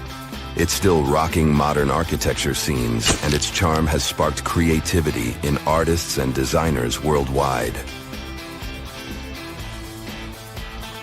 It adorns the building's exterior, its cross-section showing a larger opening on the outside and a smaller one on the inside. This is where the Venturi effect steps in to show off its physics prowess. As the air flows through the narrowing passage, it picks up speed, creating a difference in pressure between the inside and outside of the building. Air blowing at a higher speed gets compressed, and when released, it cools down. Mashrabia is a wooden lattice or screen used in the Middle East and North Africa. These decorative wonders are like window blinds, but they do more than just look pretty. They're smart too. They give privacy, shading you from the sun, and let fresh air and light in. Some people also add clay pots filled with water, sand, or damp straw to their designs. As hot air breezes through the holes, it also passes through the pot's porous surface. The moisture inside evaporates, cooling the air. This is a perfect low-cost technique for hot and dry climates. It's eco-friendly, and there's no need for electricity. Now, let's fast forward to today. Designers are getting creative, mixing traditional wisdom with modern tech. At the Al Bahar Towers in Abu Dhabi, they've got it too. Picture over 2,000 hexagonal panels that dance with the sun's movement, providing shade to the building's interior. Water evaporation was another secret weapon for ancient people. Simple, yet super effective. Plus, ancient Egyptians hung wet mats and curtains in doorways. When the air passed through them, it cooled down, providing a relief from the scorching sun. Ancient architects were the masters of maximizing airflow. They knew how to cross-ventilate and let hot air escape while inviting cooler air to the party. Speaking of ancient Rome, bathhouses were the place to be back then. It was like a community hub. People gathered to chat about politics, play sports, and, of course, take a relaxing dip. The frigidarium was the cool spot in Roman baths. After a steamy soak in the caldarium, Romans dashed to this giant pool to chill out. Then in some places, like Cappadocia in Turkey, people went underground to hide from the heat. They carved cozy dwellings in volcanic rock, harnessing the Earth's natural cooling powers. So the lesson here is simple. Architects and designers can create wonders by combining local traditions with smart tech. California's Death Valley boasts the highest officially registered temperature to date, with 134 degrees Fahrenheit in 1913. Meanwhile, Africa's sweltering record stands at 131 degrees Fahrenheit in Kebili, Tunisia, as noted in 1931. In Europe, the highest temperature ever documented reached almost 120 degrees Fahrenheit in Sicily in August 2021. Then, in 2022, the UK had the hottest summer of all time. The ancient city of Taposiris Magna is hidden on the northern coast of Egypt. These days, it has very little of its former glory, but what lies beneath it may hold the secret to uncovering a famous mystery, that of Cleopatra, the most memorable Egyptian queen in history. The recently discovered tunnel is also known as a geometric miracle for its time. Excavations have uncovered a 43-foot-long structure below the ground, which is partially submerged in water. Its shape and construction technique are similar to that of the Eupalinos tunnel, another amazing ancient discovery. This one is located in Greece and was built by excavating simultaneously from 2 points, aiming to have them meet in the middle. The use of math and geometry to make this construction was astonishingly precise for those days, more so since it was built near a mountain. Archaeologists that have been working on the Taposiris Magna site since 2004 believe this tunnel may lead to the lost tomb of Cleopatra. The clues they found so far seem to back up this theory. For starters, the city and its temple were built by one of Cleopatra's ancestors, Ptolemy II. All the architecture seems to indicate it was dedicated to the ancient spirit Osiris and his queen Isis. Throughout her reign, Cleopatra did try to associate herself with Isis, so it may be no surprise she chose this location as her final resting place. Scientists have yet to pinpoint Cleopatra's tomb, but research continues with the help of modern technology. To study this location better, archaeologists have even used a special device called ground-penetrating radar. This tool allows us to analyze what lies beneath the ground without being intrusive. Since this tunnel is so old, research needs to be done very delicately. Seeing pictures of what's underground before you start digging is incredibly useful and has been done here since 2011. Finally discovering Cleopatra's tomb may help us piece together her story, especially what might have happened during the last portion of her life, which is still surrounded by mystery. We still don't know the exact cause of her passing. Some believe she may have let herself be bitten by a poisonous Egyptian cobra. Others have suggested that she was well accustomed to toxic substances, even hiding some in her hairbrush in case she ever needed it. But that's not to say she chose to use it on herself. We do have a lot of other interesting information on Cleopatra that's equally as impressive, like the fact that she had a stylist. Most of the images you've seen depicting this famous queen show her wearing black eyeliner. This look was put together by Iras, a woman known to have been her personal beautician. She traced the long line from her eyes to her temples, a makeup technique still used today to enhance the eyes. Iras was an important figure throughout Cleopatra's life, known also as her confidant and close friend. There are even theories that suggest Iras was there by her side when she passed away. Despite her well-thought-out looks, Cleopatra wasn't as pretty as she's described. Or at least, that's what recent research has pointed out. Sure, if we look at movies and modern imagery, she's depicted as this incredibly beautiful woman with symmetrical and delicate features. However, if we look at coins showcasing her image from back in the day, her looks are rather average.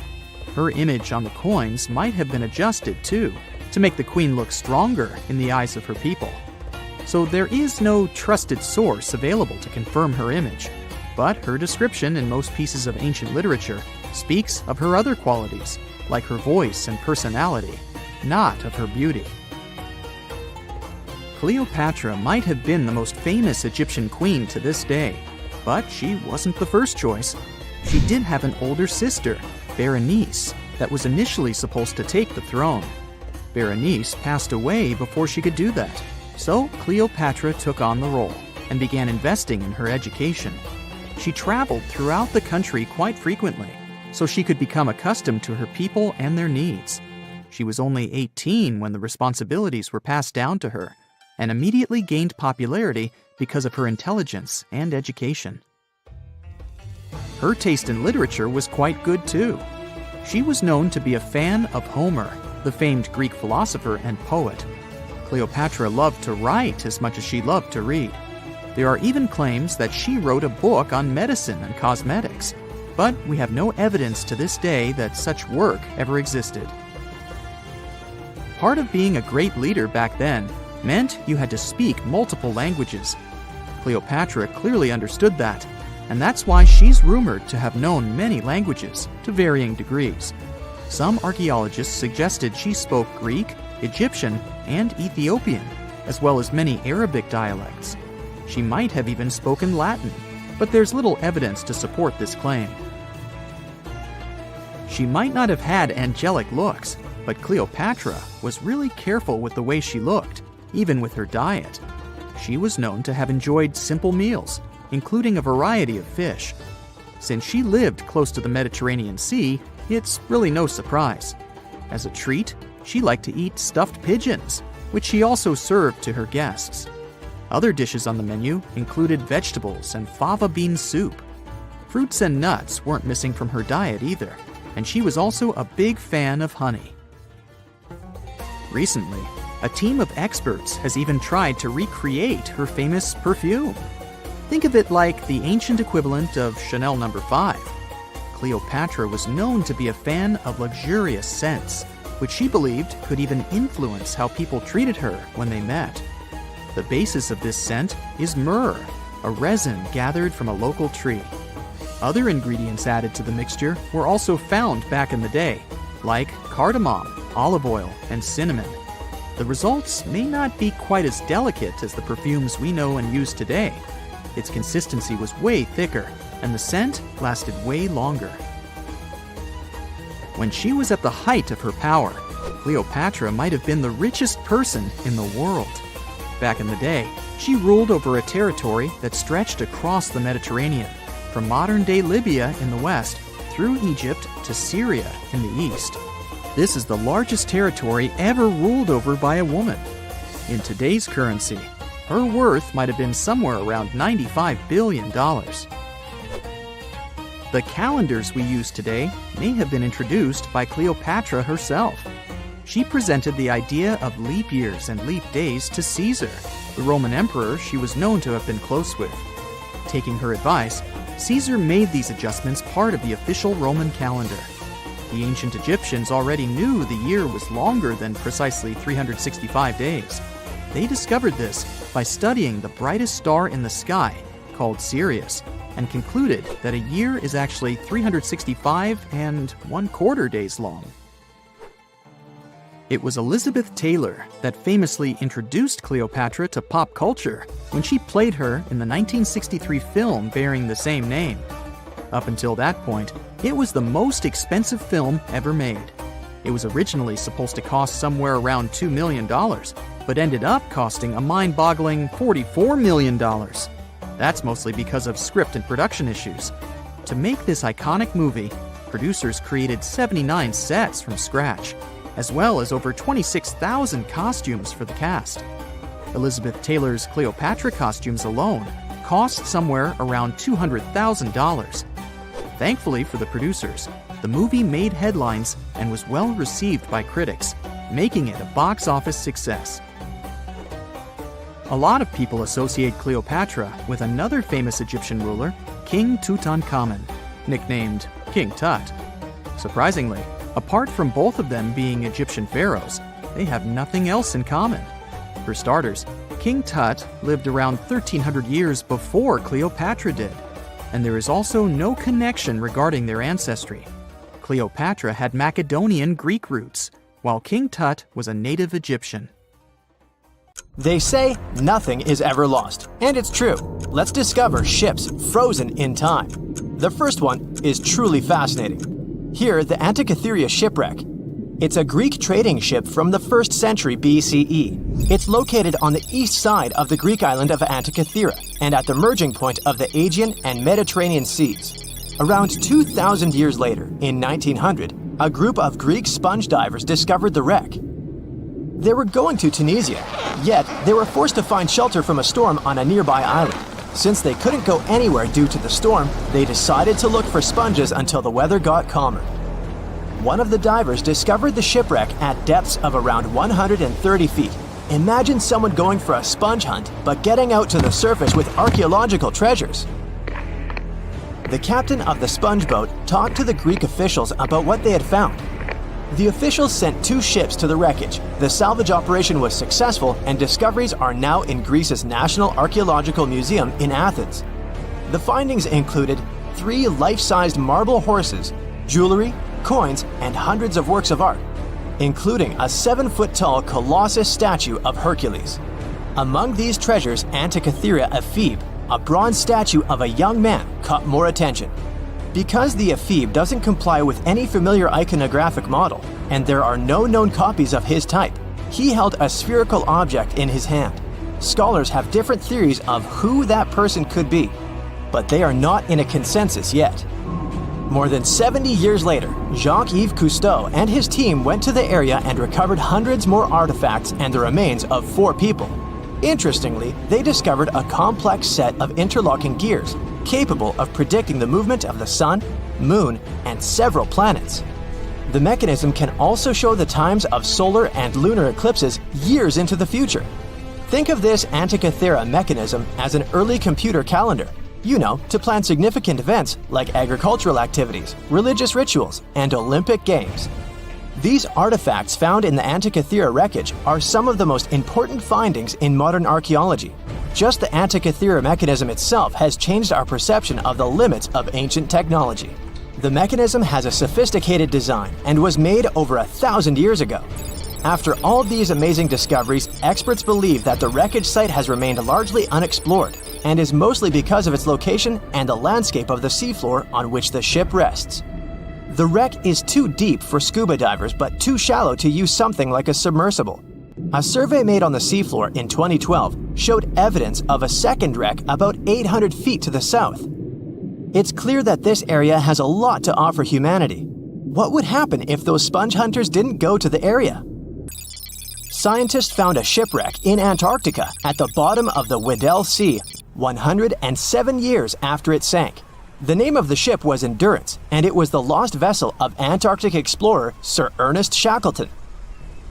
Scientists who laid eyes on it decades later say it is among the greatest undiscovered shipwrecks ever.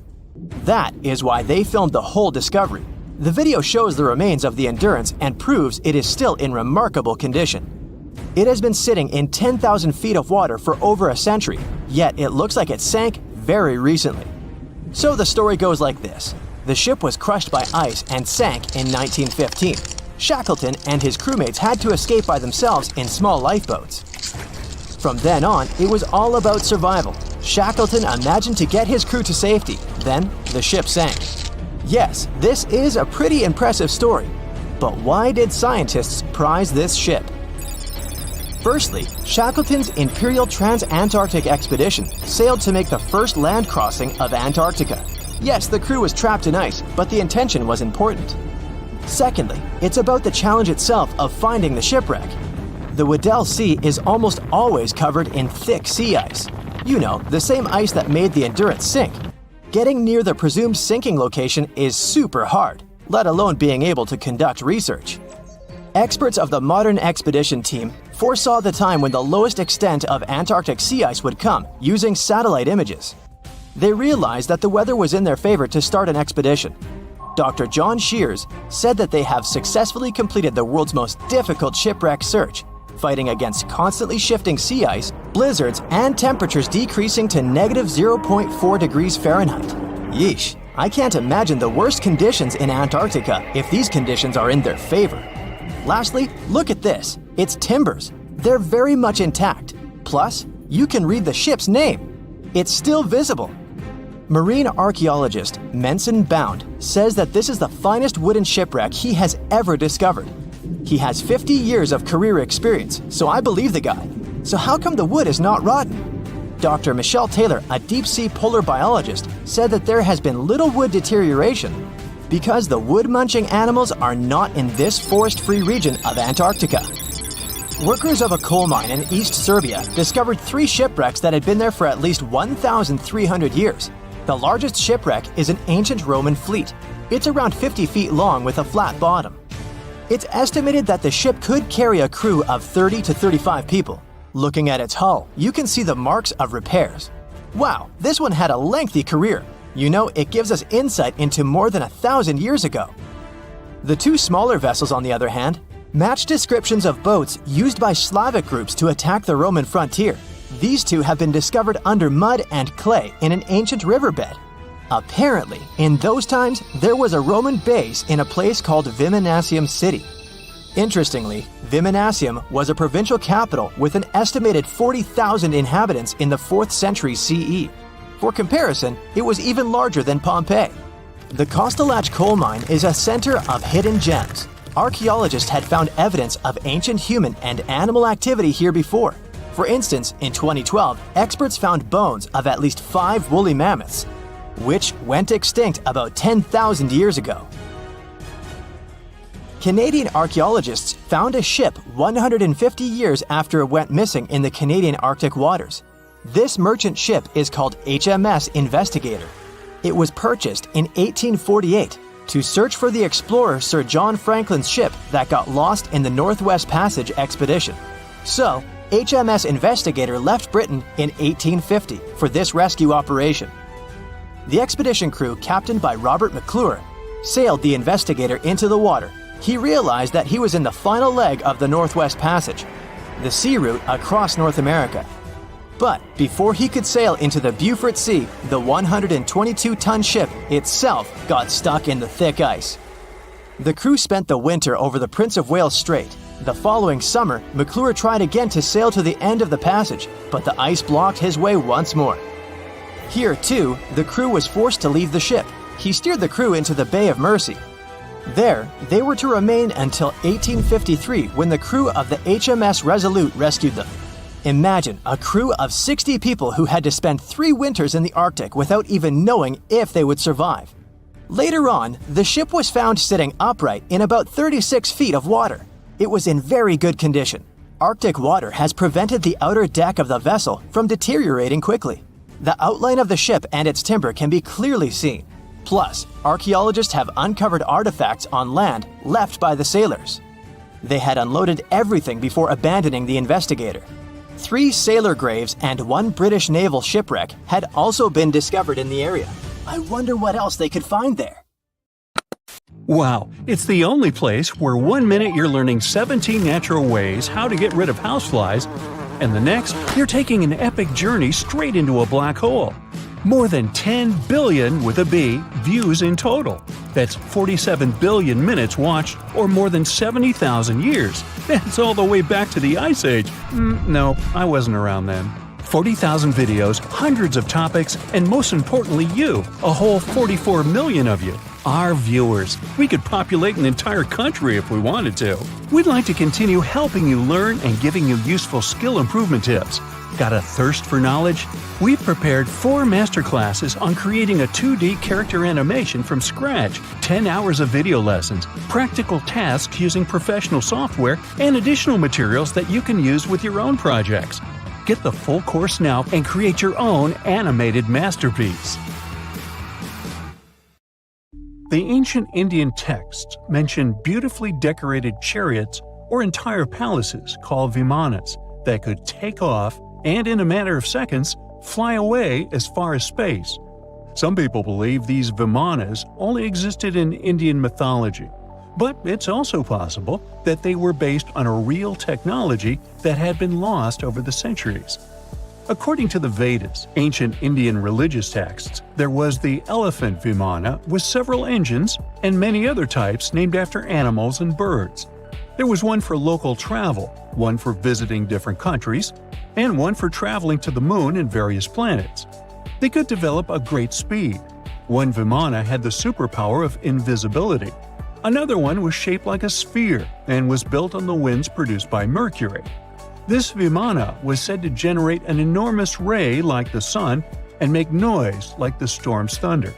All the Vimanas were unbreakable and perfect for attacks on foes. Now, to operate a Vimana, you'd need to know a lot of stuff, pretty much like today's airplane pilots, 32 secrets in total. They'd cover the aircraft structure and the secrets of taking off and maneuvering without crashing. That's a good thing. The pilot was also expected to know how to be seen and unseen, how to be hidden, how to be quick, how to manage contractions and expansion, and many other tricks. To hide the flying machine from foes, the pilot was instructed to move to the 8th atmospheric layer above the Earth and use the power of dark solar rays. This instruction might sound a bit weird, but there were others, more realistic ones, which still make sense in modern aeronautics.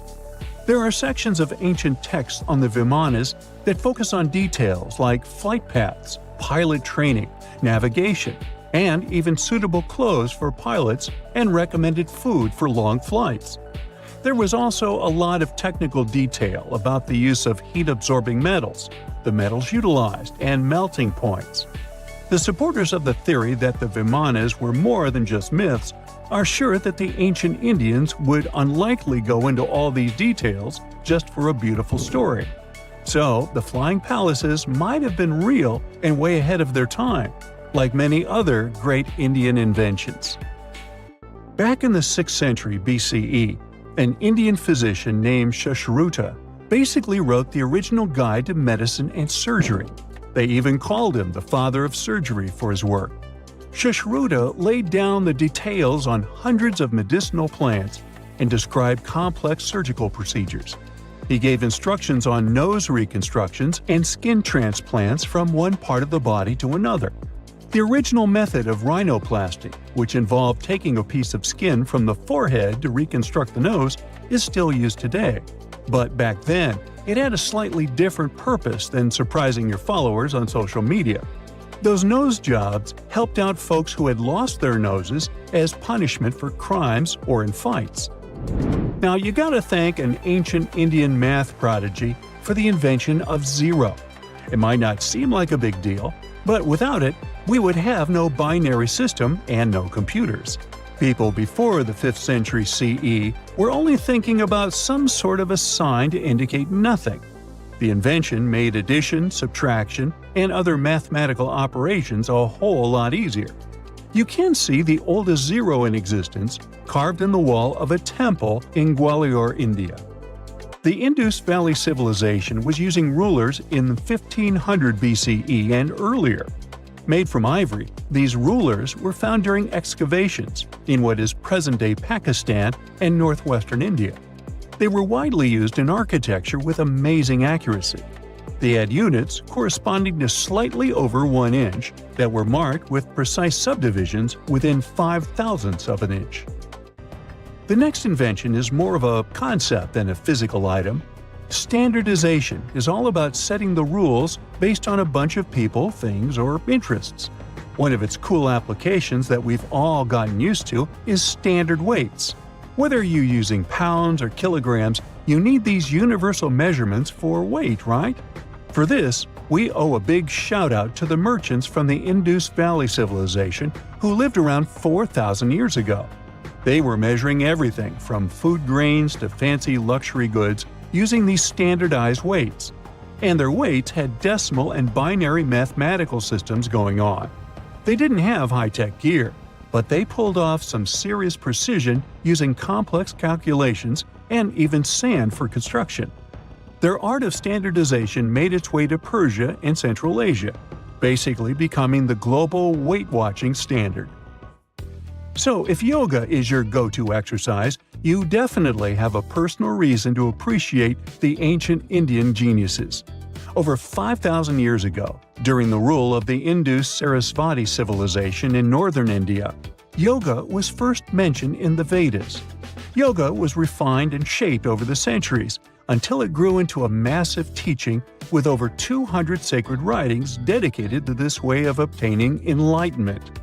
At the beginning of the current era, yoga got a new trajectory thanks to a Hindu writer who laid down a system of yoga in his text, the Yoga Sutras. It became a whole-body rejuvenation, a life-extending practice with poses that you are still doing on the mat today. Yoga has reached the Western world only in the 19th century, and it caught on like wildfire. Chess, the all-time top game for intellectuals, is also an Indian invention. Its ancestor was called Chaturanga, and it was a strategic board game that started gaining popularity around 3,000 years before the current era.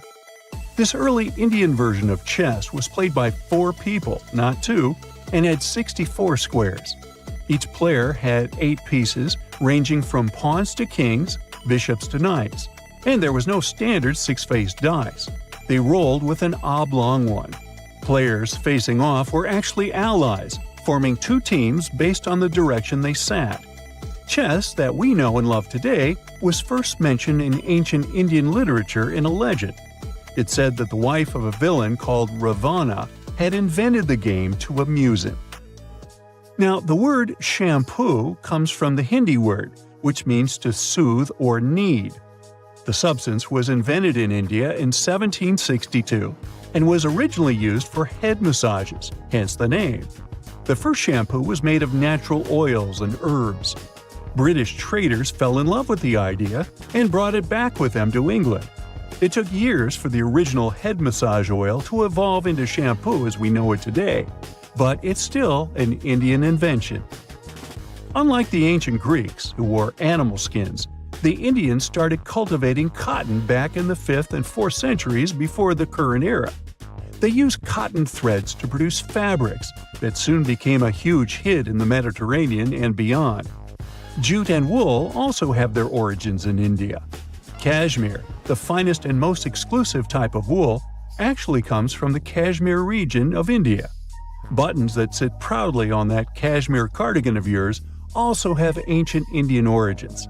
Some 5,000 years ago, the Indus Valley Civilization started cutting seashells into geometric shapes with tiny holes in them. First, they were just decorations, but then people started using them to fasten clothes.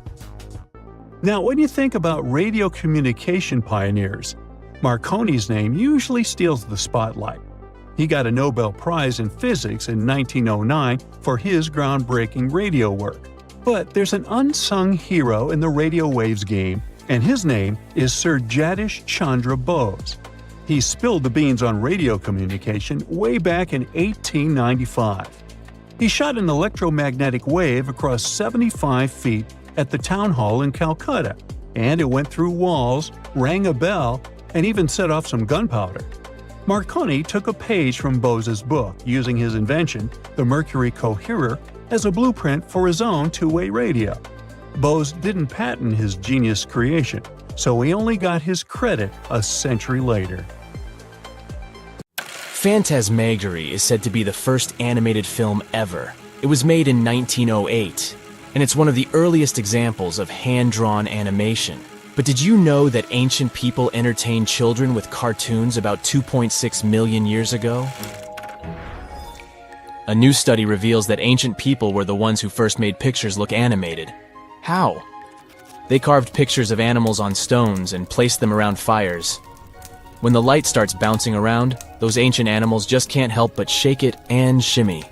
The prehistoric carvings come to life in the flickering firelight, with those animals jumping in and out of focus like they're ready to party.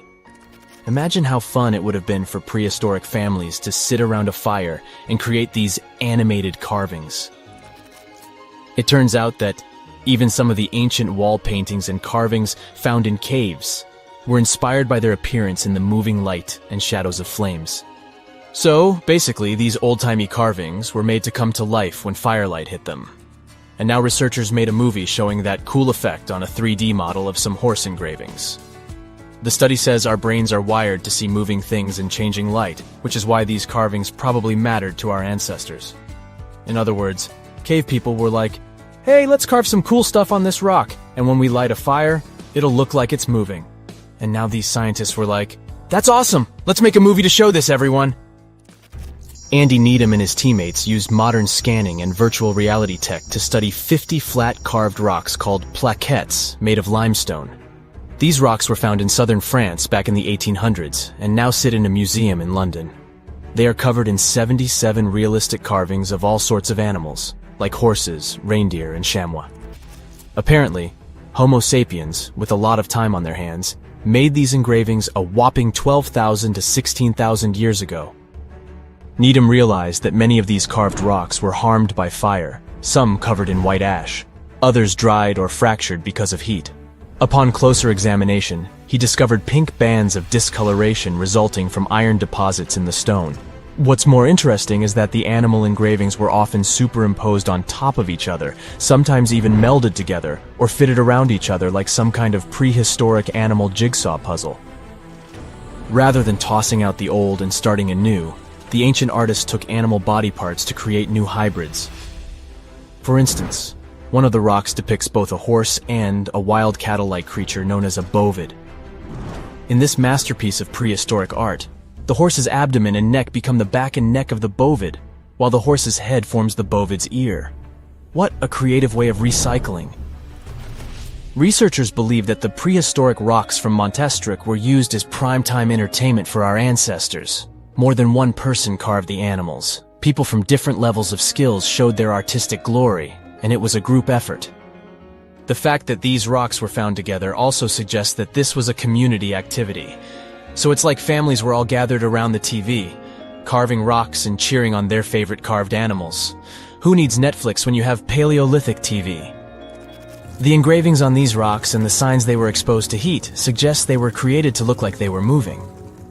Sometimes you see different animals in different poses, so one would come to life, and then another, and then a different one. It's like a Stone Age version of Disney. Similar techniques might have influenced some of the ancient cave paintings, such as those at the breathtaking Chauvet Cave in southeastern France. The animal portraits there are also overlaid on each other, and some look like they were heated by fires underneath them, which means that our prehistoric ancestors might have been the first animators in the world. Alright, since we talked about young people's favorite pastime activity, shall we take a trip back in time to discover the world's oldest toys? One of the most ancient toys discovered was a simple ball made from clay and found in the ruins of ancient Mesopotamia. It might seem like a simple toy, but our ancestors were playing with them as far back as 3000 BC. But back then, they didn't have fancy video games or elaborate board games, so a ball was the pinnacle of entertainment. But the Mesopotamians weren't the only ones having fun. In ancient Greece, children played with dolls made of clay. In Egypt, kids had toys shaped like animals, but they also had dolls made from materials like clay, papyrus, and ivory. But the most impressive thing about these dolls?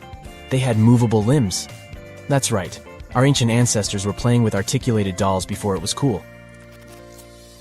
But it's not all fun and games. Toys also had a practical purpose back in the day. In fact, many of the toys discovered by archaeologists were actually used to teach children important skills. For example, Egyptian children played with dolls that were shaped like doctors, which helped them learn about medicine and healthcare. And let's not forget about the toys that were used to train future warriors. In ancient China, kids played with toy horses and chariots, which helped them prepare for a life of battle. Talk about getting a head start on your career! Moving on to primitive board games, which have been around for over 5,000 years. The oldest board game is called Senet and was discovered in ancient Egyptian tombs. It's a bit like a cross between chess and backgammon, and it was so popular that it was played for over 2,000 years. Now that's a game with staying power. But let's not forget about toys for the little ones. Archaeologists have found ancient rattles and whistles that were used to entertain even younger members of their families. And if you thought your kid's toy collection was impressive, just wait until you hear about the ancient Egyptian princess who had over 100 wooden toys in her chamber. But perhaps the most surprising toy of all was the yo-yo. That's right. The yo-yo has been around for over 2,000 years. It was first invented in ancient Greece and was often used in battle, believe it or not. But eventually people realized that it was much more fun to just play with it and do tricks. Marbles are also around as a toy that has been entertaining kids, and some adults, for thousands of years. Archaeologists have found evidence of marble dating back to around 5,000 years ago in the Indus Valley civilization. Back in those days, marbles were made from all sorts of things. Want to take a wild guess? Okay, I'll tell you. Fruit pits and small pieces of smoothed stone. That's right, those ancient kids were getting creative with their playthings. Some artisans even went the extra mile and crafted marbles from clay. Let's head back to ancient Egyptians and their adorable miniature boats made from ivory, wood, and clay. These miniatures may be acknowledged as toys, but they were also meant to represent crossing over to the other side. Viking kids had similar types of items too. A wooden toy boat over 1,000 years old was found on a farmstead near the coast of Norway.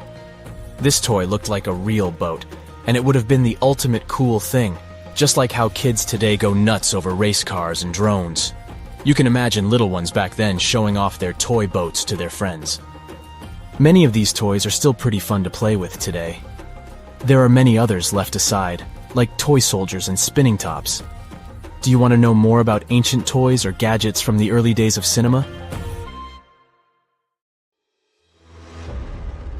We people used to have real superpowers, but they all disappeared long ago because these abilities became useless and evolution took them away.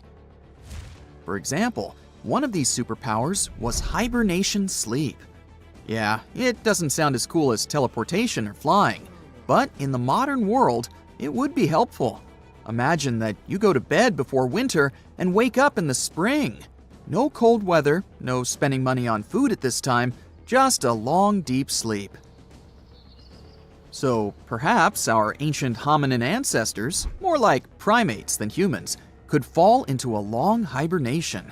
It was about 500,000 years ago, hundreds of thousands of years before the appearance of the first Homo sapiens.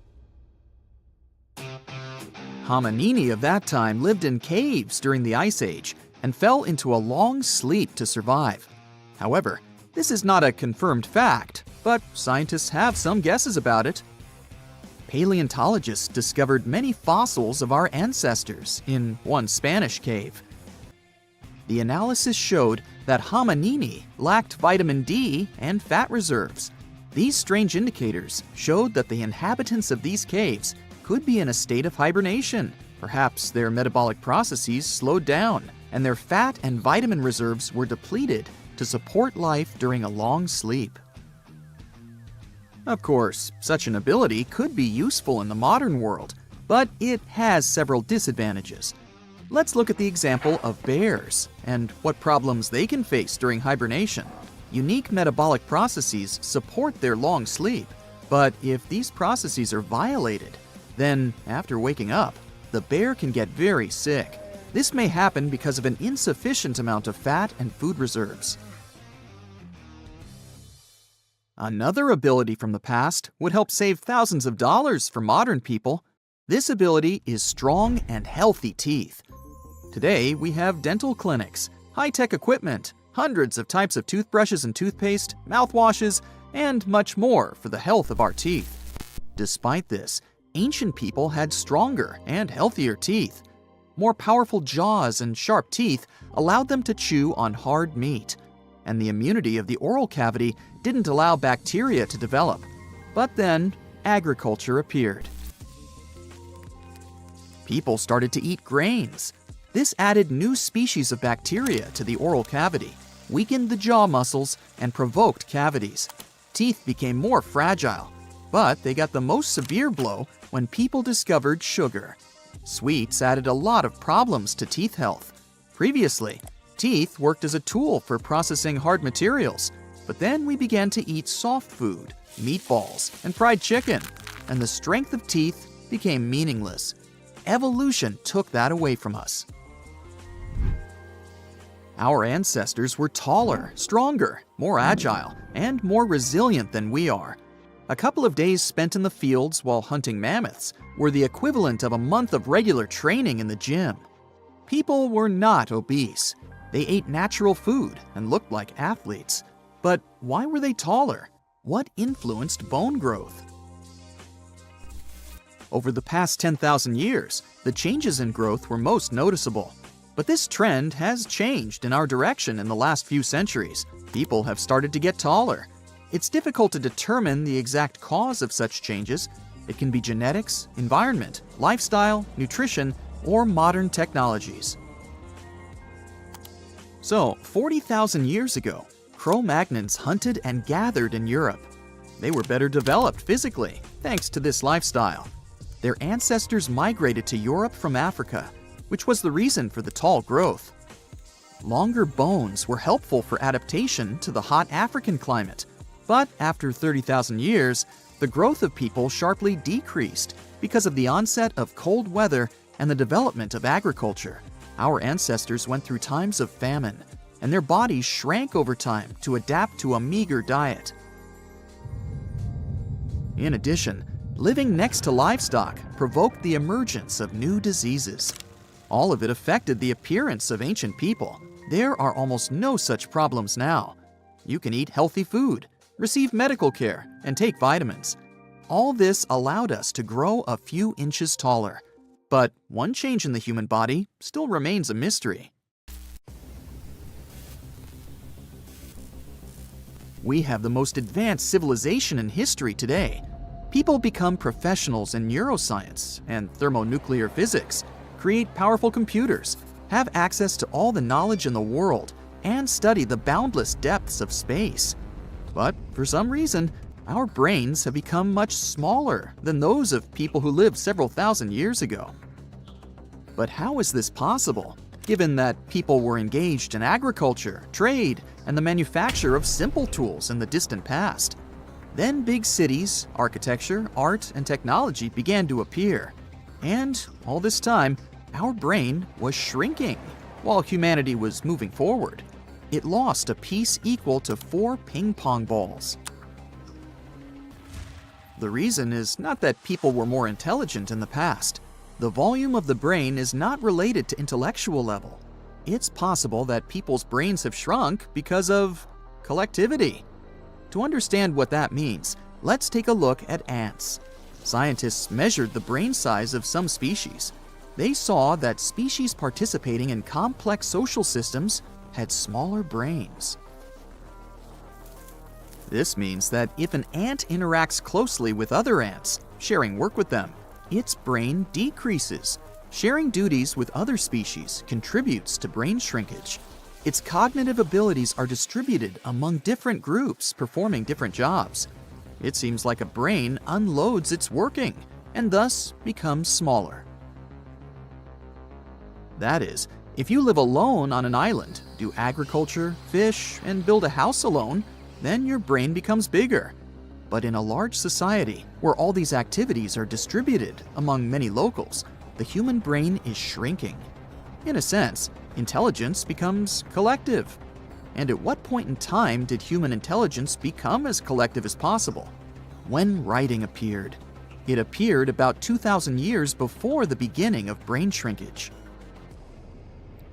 When people learned to write, they freed up a large memory area in the brain. They didn't have to keep all the necessary things and ideas in their minds. With the development of civilization, the collectivization of humankind grew. And then there was TV and the internet. We will discover how this affects our brains in the future. On the one hand, the volume may decrease even more, but on the other hand, we're surrounded by an endless stream of information. We don't know yet how it will affect the size of the brain.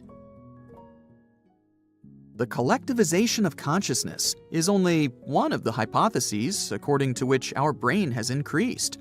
Another theory says that this happened because of the home lifestyle. The brain of a dog, cat, or other pet is smaller than their ancestors who lived in the wild without a human.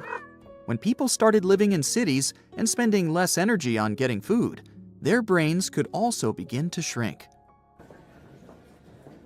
In addition to the size of the brain, people have undergone many changes.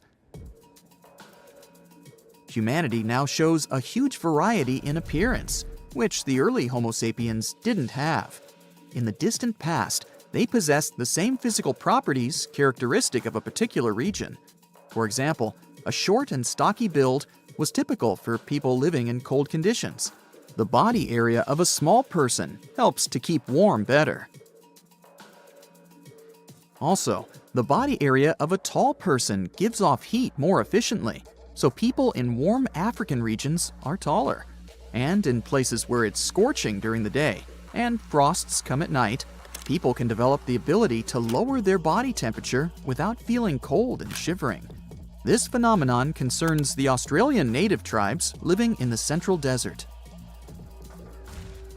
The environment affects external characteristics almost as well as genetics.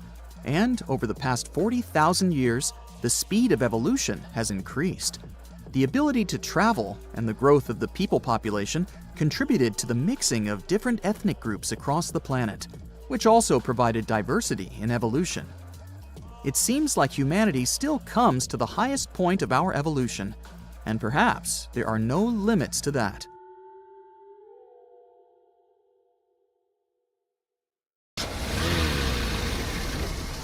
And now we're off to almost 5,000 years ago. Let me take you to ancient Egypt, where back in 2550 BC, guess what? The construction of the Great Pyramids of Giza started. People learned to build cathedrals and skyscrapers, but it wasn't until recently that these massive buildings appeared. It's still a mystery to even modern scientists how these pyramids were built 5,000 years ago. No wonder they are one of the 7 wonders of the ancient world. They're also the oldest of them and the only wonder of the ancient world that still exists in the 21st century. It must have taken a lot of cooperation to build a thing that massive, even for today's metrics. But the Giza pyramids weren't the first pyramids ever. The first one, called the Step Pyramid, was built around 80 years before the first pyramid of Giza in 2630 BC for King Djoser. It wasn't meant to be extraordinary, but ended up being quite impressive. It was a pyramid of 6 stepped layers of stone. It was 204 feet high, which is as tall as a 19-story building. And it was the tallest building that existed at that time. It wasn't just a pyramid though, it was surrounded by a whole complex of buildings, including even courtyards. In ancient Egypt, people believed in the afterlife, so everyone, especially kings, wanted to make sure they had everything they needed to get ready for it. Here's why the pyramid complex was perfectly supplied with a lot of objects people used every day. The complex included a pyramid and a kind of a palace. Those buildings had many things the king loved and might need one day, like furniture, food, and gold vessels. After Djoser, building pyramids became common practice, but many pyramids weren't finished. It would usually take about 20 years to build one, but many rulers reigned way less than that. Overall, there are more than 100 pyramids. The most famous pyramids are the Great Pyramids of Giza. The first one and the biggest one was built for Pharaoh Khufu, around 2550 BC. Initially, it was 481 feet tall, which is as tall as a 40-story building. The second pyramid was built for Khufu's son, Pharaoh Khafre, around 2520 BC. It's just a bit shorter, usually standing at 471 feet high, a 39-story building. This is the pyramid with the famous statue of the Sphinx. Sphinxes have a lion's body and a human head. They were built to guard important areas. This one has the head of Pharaoh Khafre and is guarding his pyramid, facing the sunrise. The Sphinx is most well known and is one of the world's biggest and oldest statues. Originally, it had red color and did have a nose. It's still possible to see the trace of red pigment by its ears. But no one knows exactly when the nose disappeared. For some time, the Sphinx was sort of hidden underground, being covered with sand up to its shoulders. Luckily, in the early 1800s, an adventurer with a team of 160 people dug it out. The third pyramid of Giza is the smallest one, being more than twice shorter. Originally, it was 218 feet high, about the height of a 20-story building. Built in 2490 BC, it was a pyramid for Khafre's son, Menkaure. The pyramids are designed to align with the points of the compass, and their sides symbolize the rays of the sun. But back at the time, there were no compasses. Ancient Egyptians figured out the directions themselves, and with amazing precision. To align the pyramids, they used two constellations. Originally, the pyramids were covered in smooth white limestone and had a gold-silver top to reflect the sun. Later, the white limestone was taken from the pyramids by other kings and used for other buildings. Scientists estimated that ancient Egyptians used about 2.3 million stone blocks to build the first pyramid. Each block weighed more than 1 ton. This is the weight of a rhino. Some blocks were even bigger, being almost as heavy as an elephant. 4.5 millennium ago, there was no modern equipment to help build it. There were no machines, no wheels, and even no steel. The only metal available to them was copper. Even today, scientists aren't sure how the Egyptians managed to build the pyramids. There are no records left that would shed light on it. Some even think that Egyptians wanted to keep it as their secret and didn't even record it on purpose. Many believe that poor people and foreigners built the pyramids, but it's not true. Actually, the builders were very skilled workers, and they were fed and paid well. The archaeologists claim that the builders lived in a nearby temporary city and were a highly organized community with a strong leader. Scientists say that around 20,000 people worked on each pyramid complex, and it took about 20 years to build each. It probably was a national project. The construction site was large in resources, and food and essentials were likely to be contributed from all parts of Egypt. Even with all that support, it remains unclear how people managed to cut, transport, and assemble those huge stones. One of the theories suggests the stones were most likely transported on boats down the Nile River. Then, there was a harder part. They had to be moved to the construction site. For that, they probably used wooden sleds. It wasn't very hard to pull them because the sand mixed with the right amount of water was pretty slick. And 10 people could move a sled even with a rock weighing 1 ton pretty easily. Finally, one last problem. The stones had to be lifted and put into place. Archaeologists have discovered the remains of the ramps system that dates back to when the pyramids were built. Most likely, the Egyptians designed a unique system to move and pull huge stone blocks, but no one knows what it looked like exactly. The most common opinion is that there were several ramps around the pyramid to help move the blocks. The ramp was growing with the pyramid getting higher. They suppose people were walking up the stairs, pulling the stone on the wooden sled up in the middle on the sandy ramp. But this is just one of the options. Others say that the ramps were going around the pyramid. Some say the ramps were inside the pyramid. But we'll never know for sure, and it'll forever remain a mystery, just like the ancient Egyptians wanted. Surprisingly, there's not much inside the pyramids. Most of it is just solid stone with very little open space. But let's take a quick look inside the biggest of the pyramids of Giza.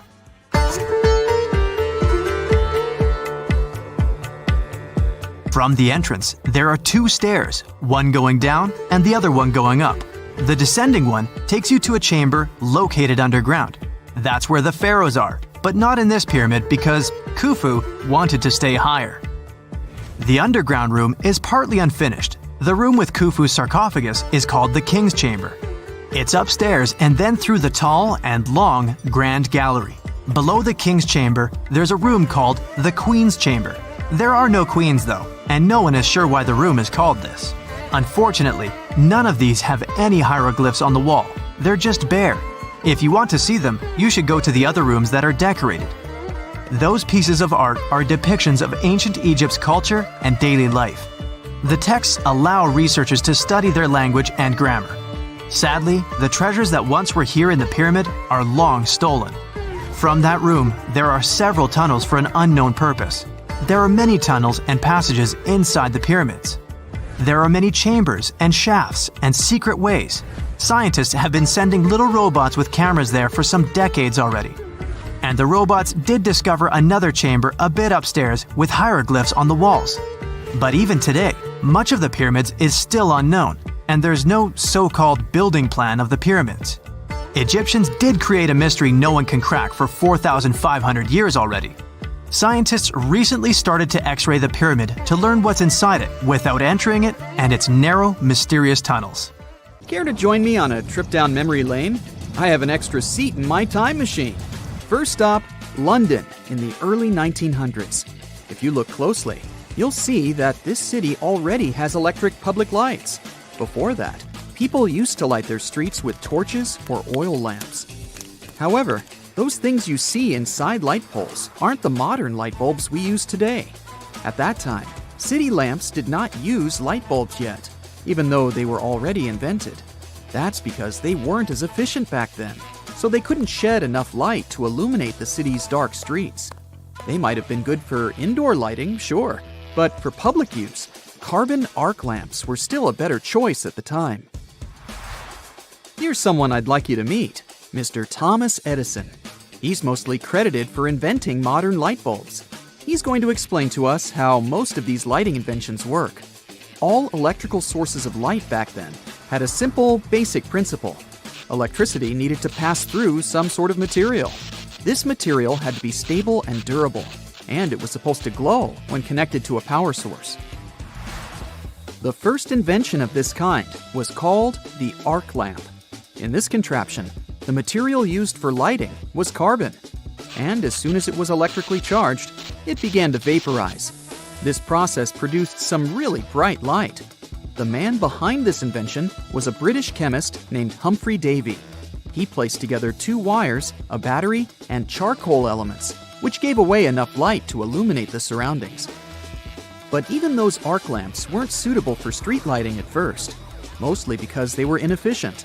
They needed a powerful electrical current to produce light, so they had to be equipped with large batteries to back up that amount of power. It all made arc lamps difficult to operate and also very expensive. Mr. Edison's name is the one you've certainly heard in relation to the invention of the light bulb. The truth is, his discoveries are only a part of this revolutionary invention. Other scientific breakthroughs, like those of Alessandro Volta, Humphrey Davy, and Joseph Swan, also contributed. Before moving forward with our story, let's look at how modern light bulbs work. Each of them has two primary parts. The first one is a hollow chamber, the glass part, that's filled with an inert gas. This type of gas is crucial because it does not interact with other chemical substances, creating something similar to a vacuum environment. The second part is a thin filament, or a conductive wire. It's the part of the bulb where you can see electricity. A metal called tungsten is often chosen for making filaments these days because of its very high melting point. It makes light bulbs more durable. Once you turn on a light bulb, electricity flows through the filament, which heats up the environment. This heat quickly causes the very thin tungsten filament to give off huge amounts of light. Now let's get back to our story and Mr. Edison. When looking at previous discoveries, he noticed that the problem with the light bulb's efficiency was related to its filament. To make it more practical, the filament needed to be thinner. Why? Because the thinner the filament, the less electrical current it needs to work properly. This could solve the problem with the added batteries and generators. So, by the late 1870s, Edison came up with a light bulb that featured a platinum filament in a glass vacuum bulb. Edison and his team went on to test more than 3,000 designs for light bulbs between the years 1878 and 1880. He ended up trying more than 6,000 plants to see which material would be better suited to serve as a filament. Everything was tried out, from cotton to linen and even wood. Eventually, they figured out that a carbonized bamboo filament could burn for more than 1,000 hours. They settled on this material for a while, but longer-lasting materials, like tungsten, replaced it by the early 1900s. These days, standard light bulbs can last anywhere between 1,000 to 2,000 hours, but there is one light bulb that is famous for breaking all the records. The story has it that back in 1901, a small light bulb was placed on the ceiling of a fire station in Livermore, California. It was a 60-watt light bulb used at the time to illuminate the fire department's trucks, even during the day. That's why it was almost never turned off. This may be one of the reasons why it lasted as long as it did. Another reason for such longevity is its composition. The filament of this particular light bulb was made not of tungsten, but of carbon. Unlike metals, carbon conducts electricity better when heated. More so, such a filament is way thicker than those we see in modern light bulbs. Needless to say, this light bulb has been functioning ever since. It's now over 100 years old. It even has its own official website, although it hasn't been updated since 2018.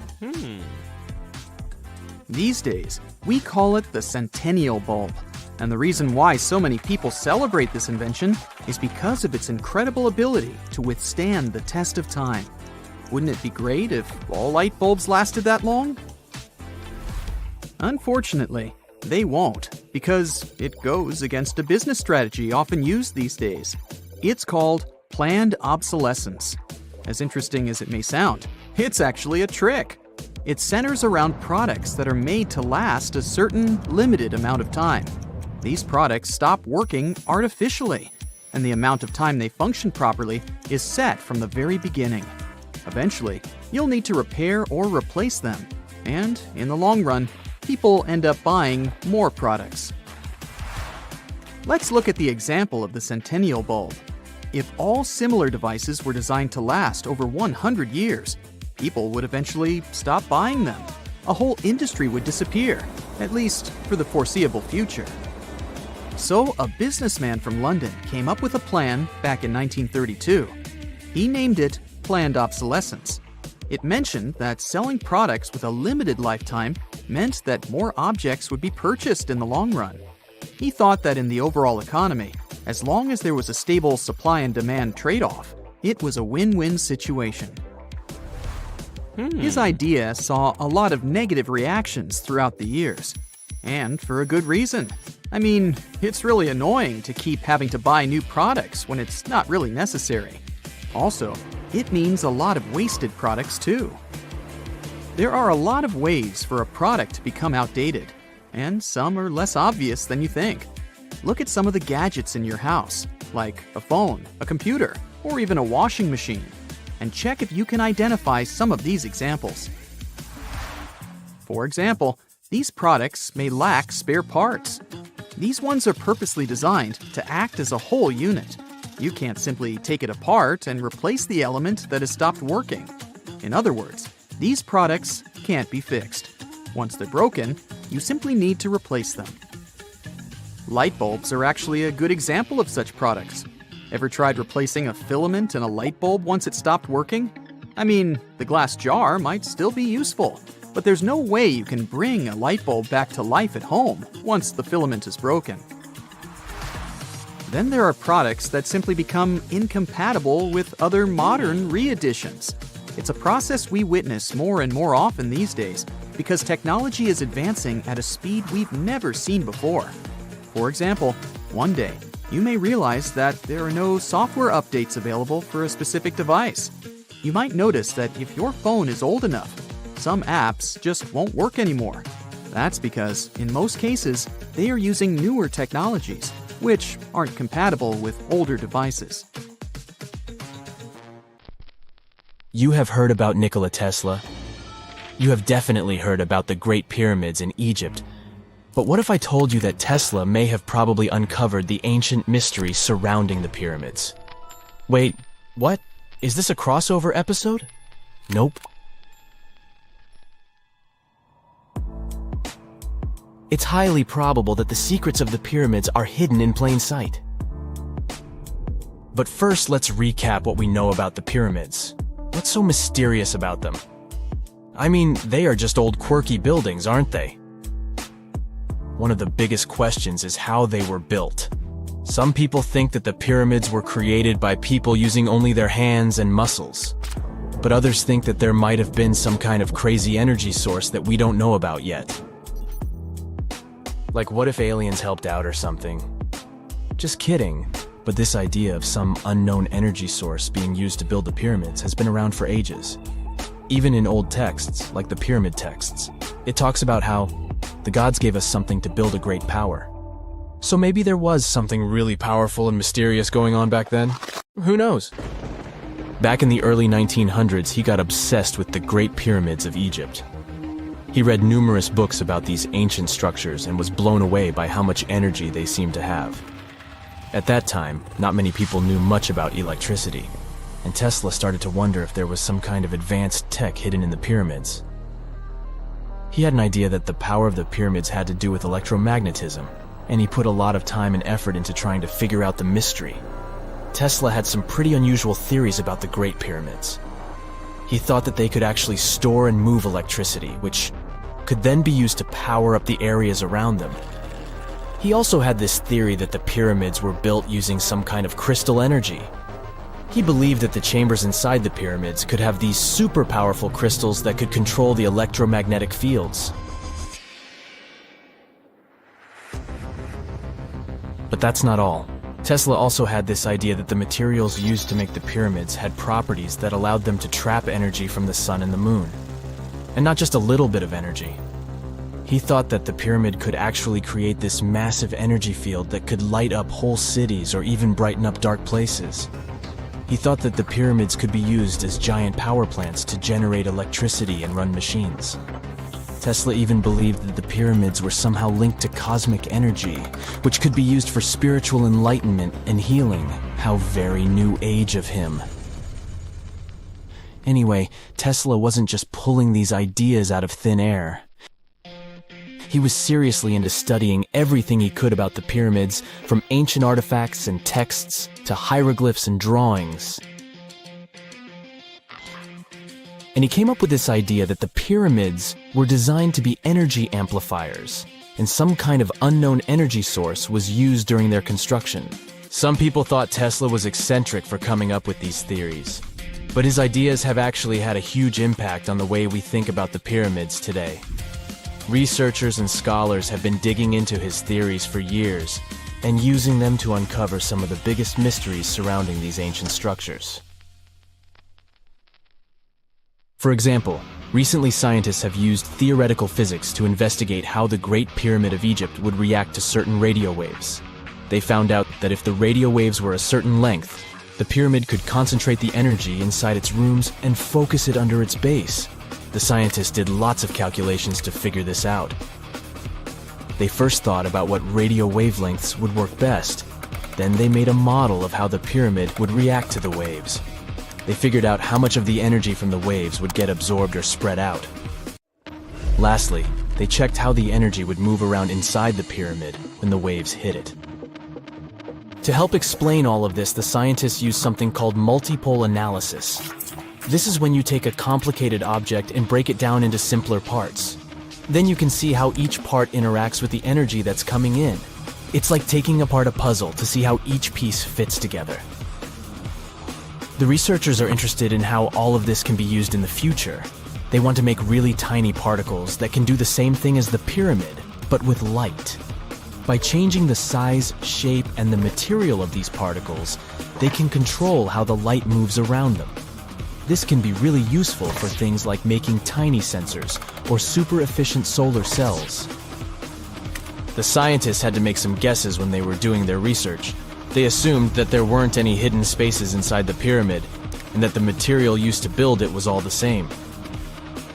But even with these guesses, they still made some pretty impressive discoveries. But the pyramid study is not the only proof that Tesla was ahead of his time. There are more Tesla's projects that seemed unrealistic at the time, but that scientists and enthusiasts reevaluate and try to implement today. Let's talk about Tesla's most ambitious project, the Wardenclyffe Transmission Tower. Back in 1900, Tesla was already a big shot when it came to electrical engineering in America. People were blown away by his amazing inventions and the fact that he managed to outdo Thomas Edison in the Battle of Currents. However, Tesla wasn't content to rest on his laurels. He decided to embark on his most ambitious project yet, the transmission tower at Wardenclyffe.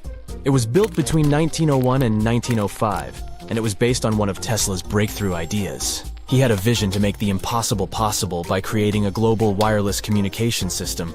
It would use Earth itself as a conductor, transmitting music, news, stock market reports, secured military communications, and even facsimile images.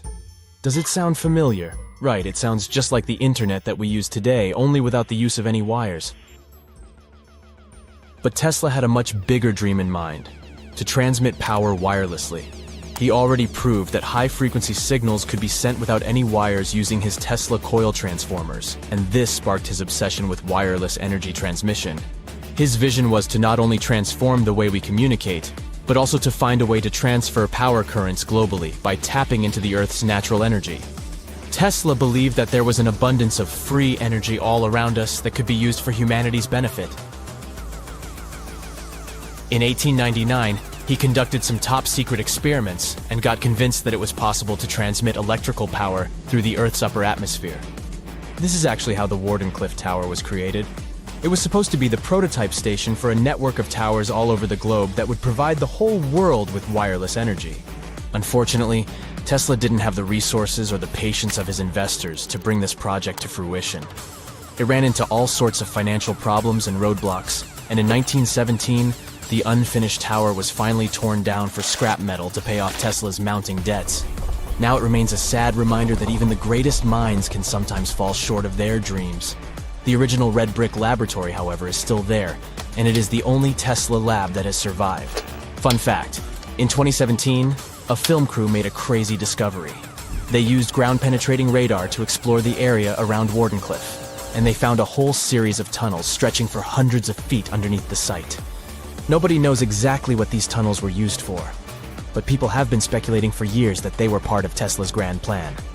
Wardenclyffe, of course, is a major landmark for Tesla enthusiasts from all over the world.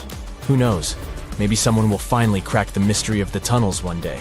But even if they don't, the legacy of Tesla and his amazing ideas lives on.